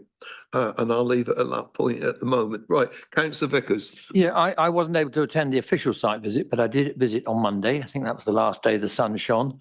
And it was a lovely an hour and a half I spent with coffee at the pub down the lane there. And it's a very interesting, unusual part of the AONB. Now, I speak now as the recently elected Vice Chair of the Council of Partners of the North Wessex Town Landscape. And I want to assure everybody that It isn't a fact that you don't get any development in the national landscape. The national landscape, as we see it, is the result of many centuries of careful management of a piece of land, of a large piece of delightful natural landscape, but it is no longer natural landscape, and we cannot say no to any development. And all around that area, not just this property, but there is clutter. That's the nature of modern life. So if it wasn't for the history of the site and the fact this is retrospective, and yes, it should have been a demolished bungalow. If you look at it as it is now, and I did visit, as I say, and I was shown around by the applicant, I didn't visit the neighbour's property, but I did look through the fairly small hole that we saw in the photo that enables the neighbour to view in. And really, I could see no harm, and I thought we now have a rather delightful property there. So I respect everyone's views, as Councillor Culver has said, but I profoundly disagree with the fact that there is anything to object to in what we see there now. But with the conditions attached, I'd be quite happy to see this go ahead, wearing my North Wessex Downs hat as well as my planning committee hat. So are you going to move to put that as a proposal? Well, I don't think there's much else we can say. We No, are I'm where we looking are. at the table, Councillor. Well, if nobody else I can't wants see to, any other hands go up. well, I'm very happy to propose then, Chairman, that we accept officer's recommendation to. Okay, thank you. Is that within comments within the debate? Indeed, it is. I would fully support the 10-year requirement rather than 5-year for the landscaping, if that could be the change condition. Does that find agreement with a proposer and seconder? Okay. Yeah. Okay. Sorry, Councillor Culver, did I see your hand go up? No. Okay. Well, without further ado, I think we need to put that proposal with the conditions. Now, do you want to go over them quickly? Thank you, Chairman.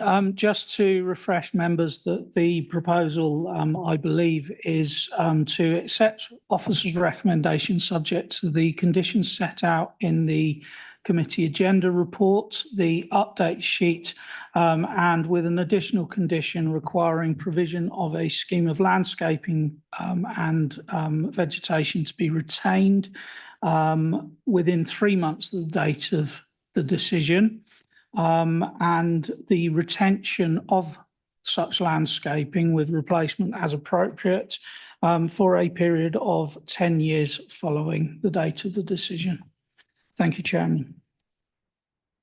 Okay, thank you for that, Simon. Right, I'm going to ask for a show of hands for the proposal with the conditions as listed.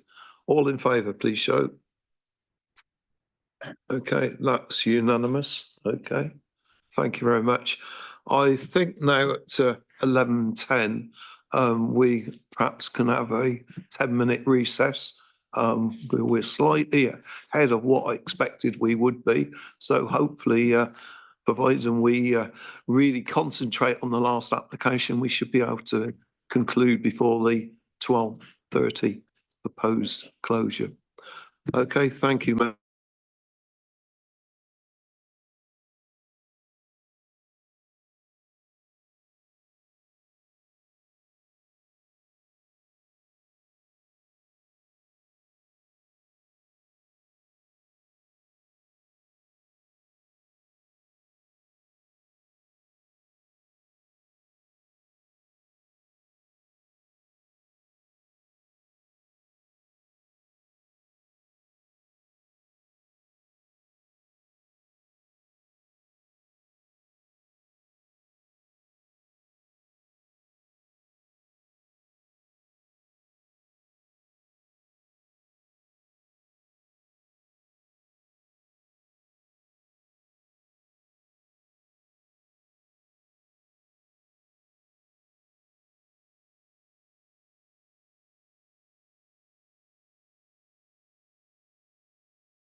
Sorry, I was just thinking we're all present. We need to move on, crack on.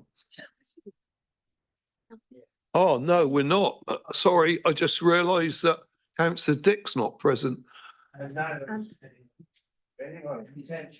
Oh, there he is. Lee's on the line. I'm glad you said that. I thought because everybody's all congregating together. Okay, right, now the last two's present, we can reconvene and we can move on to item brackets 3, application at the Old Rickyard Ink Pen, application number 24/00767 Chairman, the applicants still haven't returned. I just thought you should be aware of that. They were right. sat there and. Oh, sorry, yeah. Councillor. Shall I go and see if I can find them in the building?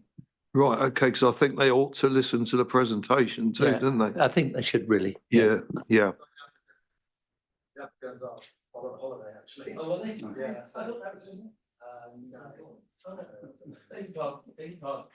No, you were confusing me, Councillor Vickers. Sorry, I the agent is seeing here. you last week at the site. I thought the couple next to me in the gallery there. Okay. With the applicants. Right, Councillor Vickers. We're now going to move over to the presentation. I think Michael Butler's going to give the presentation. Over to you, sir. Can you hear me all right? Yeah, thanks. So the application was called in by the ward member because he considered the site as in a sensitive location within North Wessex Downs National Landscape, which was the A and B. It's also set in the Lower Green Ink Pen Conservation Area and in the setting of a grade 2 star listed building. Sorry to interject, Michael. Could you speak just a bit closer to the mic? Sorry, can you hear me better now? Yeah, I've got a soft voice, I know. And in the setting of a grade 2 star listed building, which is the adjacent church. So the location plan is on the slideshow. You'll see St Michael's Church immediately to the southeast of the red line application site, which is the large domestic curtilage of the old Rickyard. So the proposal itself is for a small swimming pool in the domestic curtilage of the Rickyard, 12 metres by 6 metres in extent. There are no additional buildings proposed with the swimming pool itself. And I've mentioned the setting and the location already. Just to clarify, the swimming pool is purely for domestic use. It will certainly not be for any sort of wider public or commercial use. In terms of the planning history, there's very little, although it's interesting to note that the dwelling itself, although it appears perhaps older, was only approved in July 2002 and subsequently built. In terms of legal and procedural matters, there are very few. EIA screening is certainly not required. If the application is approved, there are no local financial considerations to take into account, and the application is not still liable. We have a section on the public sector equality duty. Again, there are certainly no implications from that point of view. And in terms of the Human Rights Act, excuse me, all comments from interested parties and consultees have been reported and will be mentioned later. The most important matters for the committee to consider today is the setting of the listed building, which is a designated heritage asset. I do mention later on that only about 10% of all listed buildings are grade 2 star. So the setting of that listed building is clearly important to take into account. And of course, I mentioned that the application was in a conservation area, which is also a designated heritage asset, and the committee will need to take that into account. In terms of consultations, Inkpen Parish Council have raised no objections to the application, but have noted a number of comments about noise and lighting and so forth. There are no highways implications whatsoever in terms of the application. At the time of writing the report, the lead local flood authority had no comments to make, but I will refer you to the update sheet in a minute. Thames Water, no response. The Conservation Officer is probably the most important quantity in this application because it relates to the reason why the application was called in.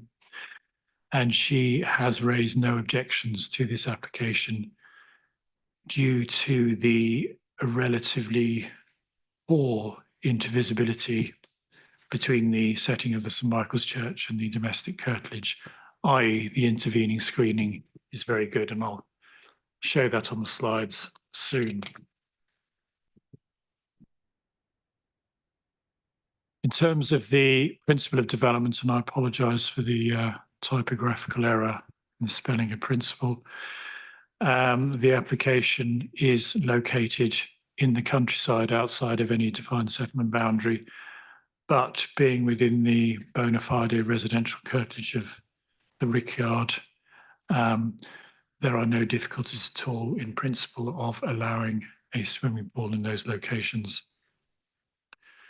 Noise was one of the issues raised by the parish council, and indeed, I apologise, I should have mentioned earlier, in terms of public representations with council, apologies for that, has received one objection from an objector, and he was concerned about possible noise. The area is, as you probably know if you did the site visit, extremely quiet and tranquil, and he was concerned about that aspect.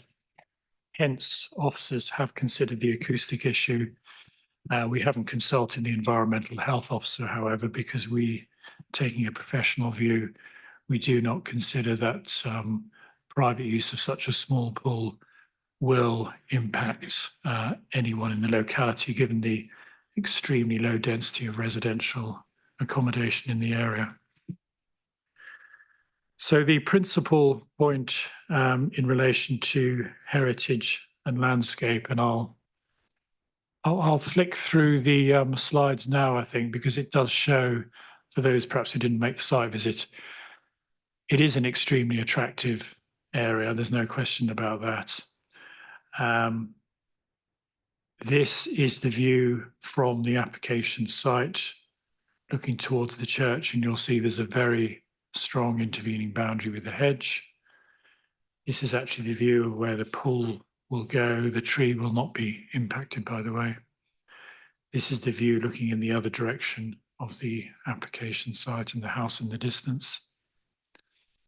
This is the view of the intervening building, which is in the applicant's ownership. There are no proposed changes to that.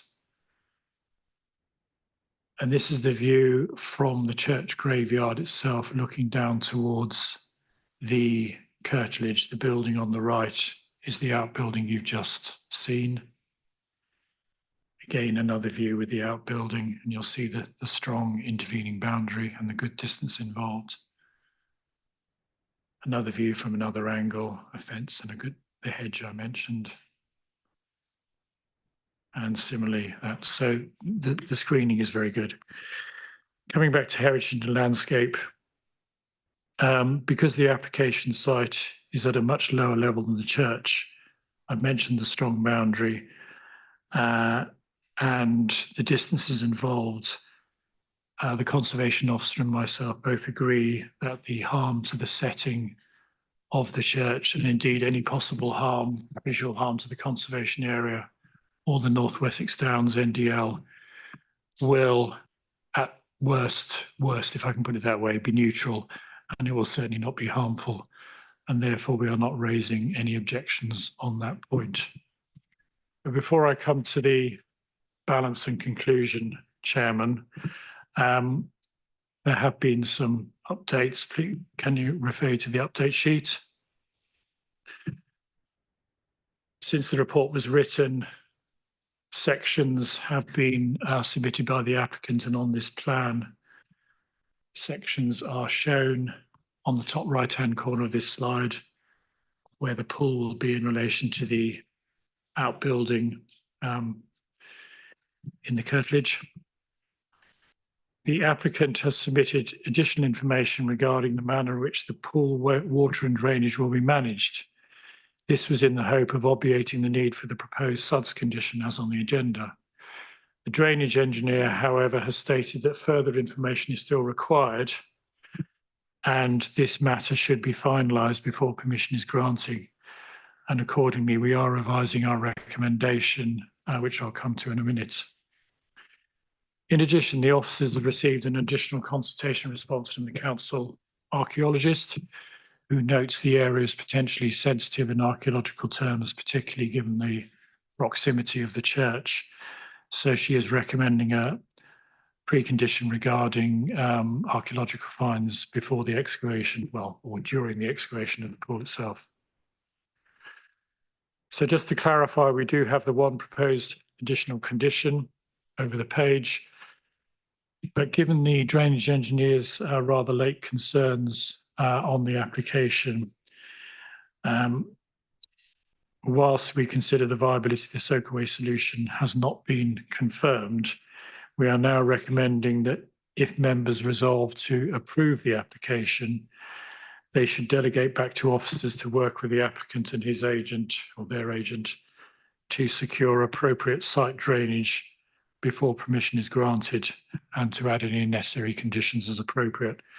I should say that if it is not possible to get to a successful resolution of the drainage aspects, the application would, of course, subject to Mr. Dre's agreement, be required to be reconsidered at committee. That's it, Chairman. I'm happy to take any questions if you like. Okay, thank you. Finished. Right. Did you wish to come in, Simon? Thank you, Chairman. Members, I just wanted to clarify on officer's recommendation there, because it is a slightly unusual and complicated one. The recommendation is to delegate to officers to approve as per officer's recommendation, as varied by the update sheet, and subject to the outcome of discussions to secure an acceptable scheme of drainage with any necessary conditions, or to refuse the application if a scheme of drainage has not been agreed within 3 months or such other timescale as agreed in writing by the development manager in consultation with the chairman of the committee. Thank you, Chairman.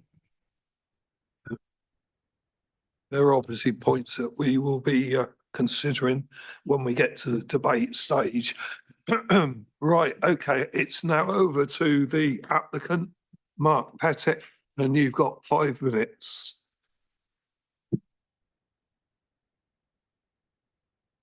Chairman, councillors, thank you for your time. I prepared and submitted this planning application. Unfortunately, the applicants cannot attend this morning as they are away on a pre-booked family holiday. They would like to thank members who visited the site last Wednesday, and I hope you found it useful.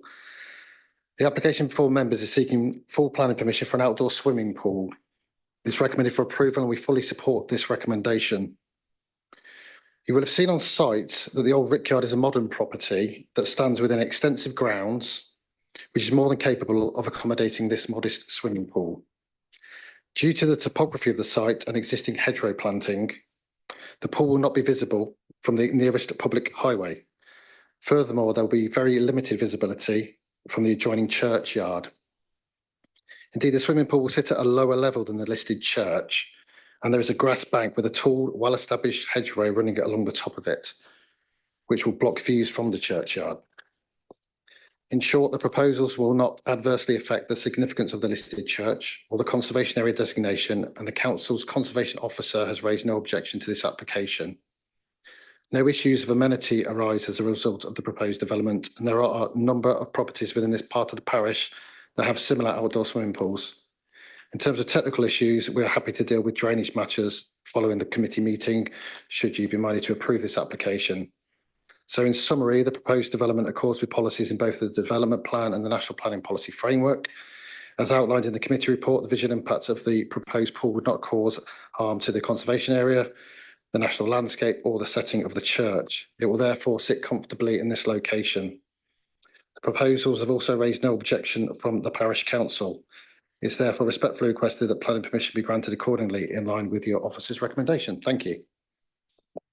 Thank you very much. Right, questions to Mr. Pettit, Councillor Williston. For my sins, I had a swimming pool till about a year ago when I moved. Yep. And I had quite a lot of machinery around it, pumps and filters and so forth. Where are they proposed to go? We'll be dealing with, we'll have to submit a fresh application for a shed to store the plant in at a later stage.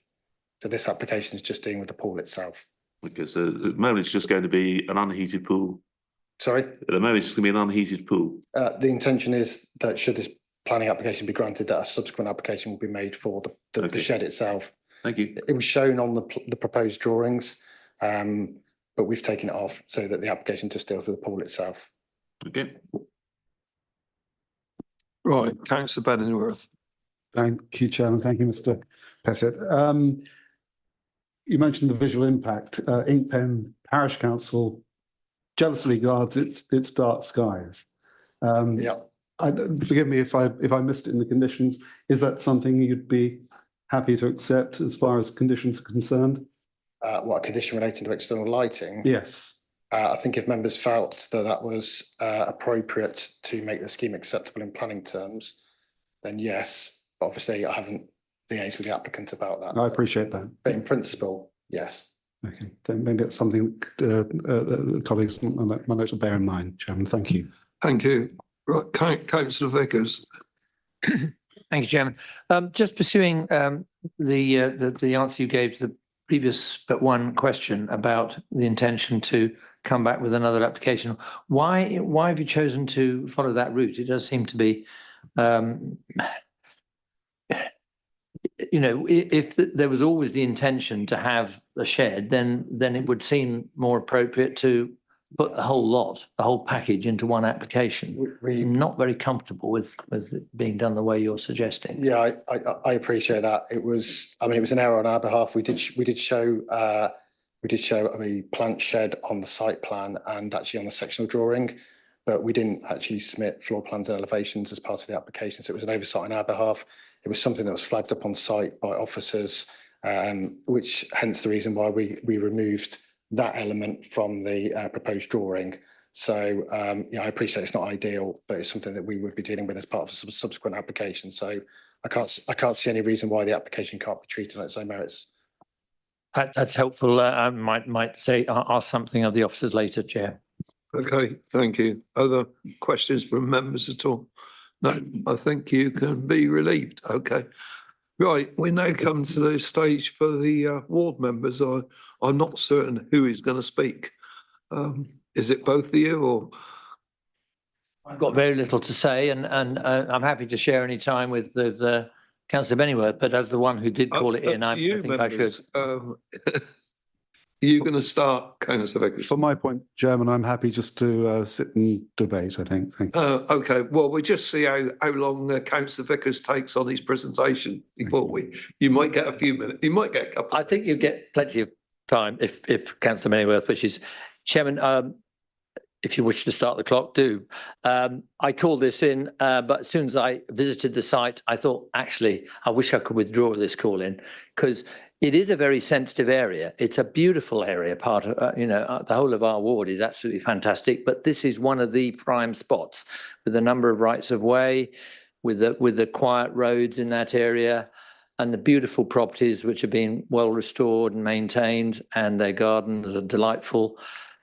I just thought the final straw was when it's so close to the church and I wasn't aware of the height of the hedge, because you really, until you get into the property, you don't realise what a substantial hedge that is. And I also wasn't sure that the curtilage included what is on the map shown as Church Farm, which actually is part, as I understand now, is in the ownership of the applicant. So I've got no objections apart from what I just asked the applicant just now, as which I can pursue with the officers perhaps later. I just don't see any reason why we should refuse this, but we will perhaps have to look at it again when another application comes in with the shed. That's all I've got to say. Right, okay, Councillor Vickers, I think if you just move aside and Councillor, oh, you're okay, you've got nothing to add. Okay, right, questions of Councillor Vickers?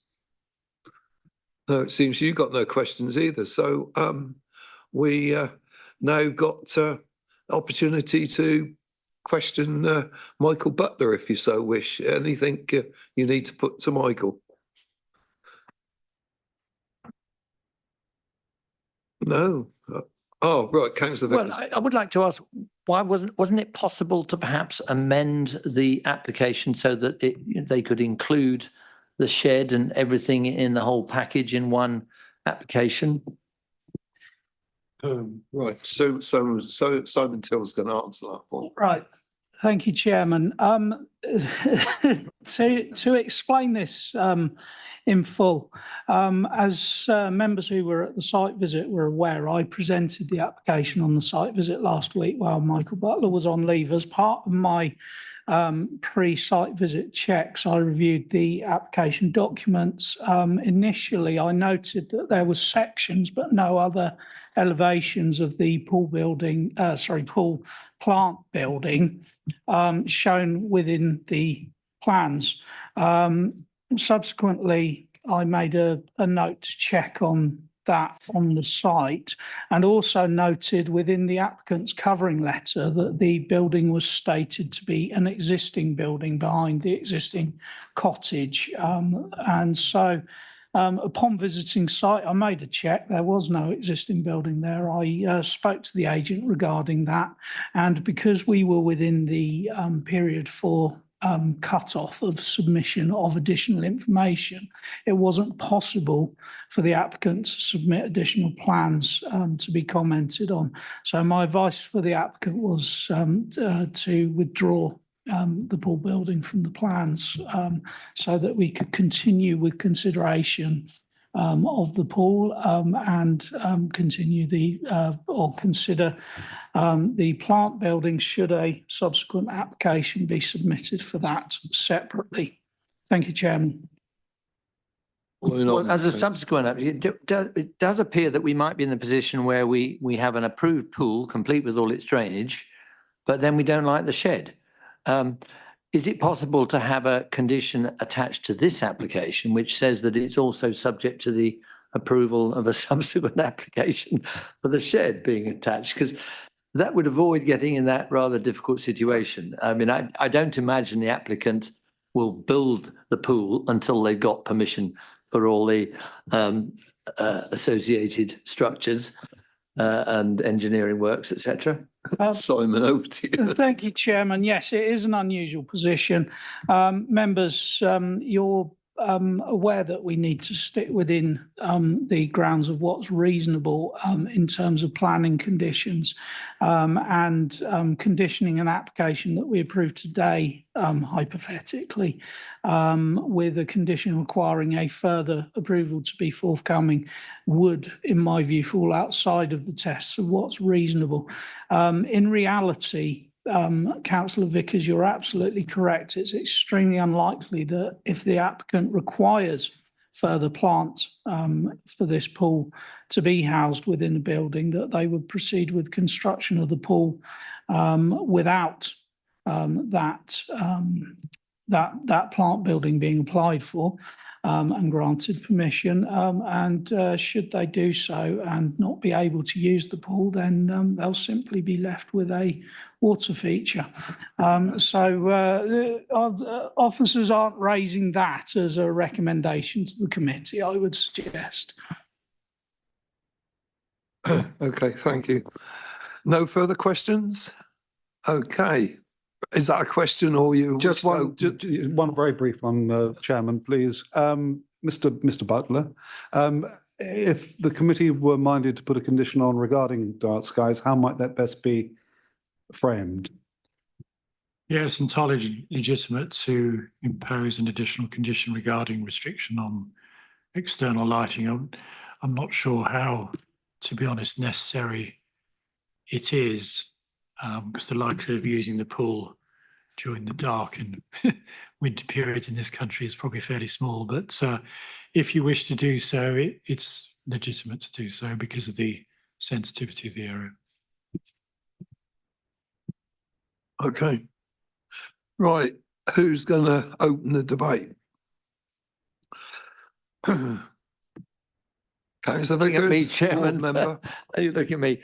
I mean, I think we've heard the reason why officers are saying it would be unreasonable to have the condition that I suggested.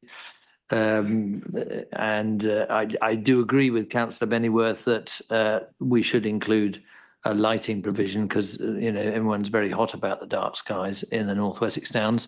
I spent 2 delightful nights enjoying the dark skies last week. If it weren't for a flock of sheep that were waiting to be sheared and made a pandemonium all evening, but couldn't do anything about that. I don't think there's much more we can say other than to approve the recommendation as amended that Mr. Till has already read out, with the addition of a lighting condition, which I'm sure Mr. Till can elaborate on if we wish. But I will just wait until we have a chance for others to speak. But I'd be quite happy to propose the recommendation, seeing as I was the call-in. I feel that almost I owe it to you, having sat you around after this discussion. Okay, right, Councillor Dick next. Thank you, Chairman. I'm very much minded to support this application, and perhaps we could have some help from Simon, whose pen is moving, about lights. Do you wish to comment now? Or?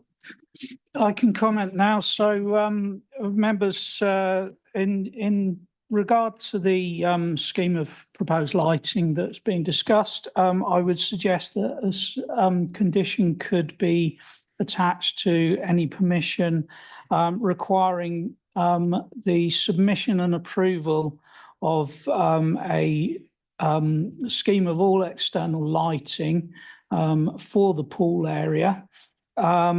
And no other external lighting shall be erected except in accordance with that scheme. And I would suggest that that scheme is tied to submission before the pool is taken into use. Hey, continuing on the debate, or is it? Yeah, debate. Yeah, I mean, having looked on Google Maps, there's 3 other pools just to the northeast of this site. So calling it in on the basis that it's in a sensitive location, there is a precedent already for building swimming pools in the area. So I'm minded to support this application. Williston. I propose that we accept officer's recommendation. Okay. With the conditions. With the conditions. Okay. Seconder, okay. No further debate. Can we then put it to the vote then? All those in favour, please show. Again, unanimous. Well, thank you very much for your attendance for these 3 applications this morning. The 3 that have been put forward this morning were expected to consume the 3 hours, and we've actually got through in less than 2.5. So all I would say to members that are going to be present this afternoon, focus one's mind and let's hope we can get through 4 before 5:30 this afternoon. But I gather there's going to be a separate, a couple of omissions. Is that correct? Councillor Bennyworth, you're unable to attend. I won't be here this afternoon. And Councillor Culver, is that right? Yes, I won't be able to sub this afternoon. No, Chairman, I've got a fire authority meeting this afternoon.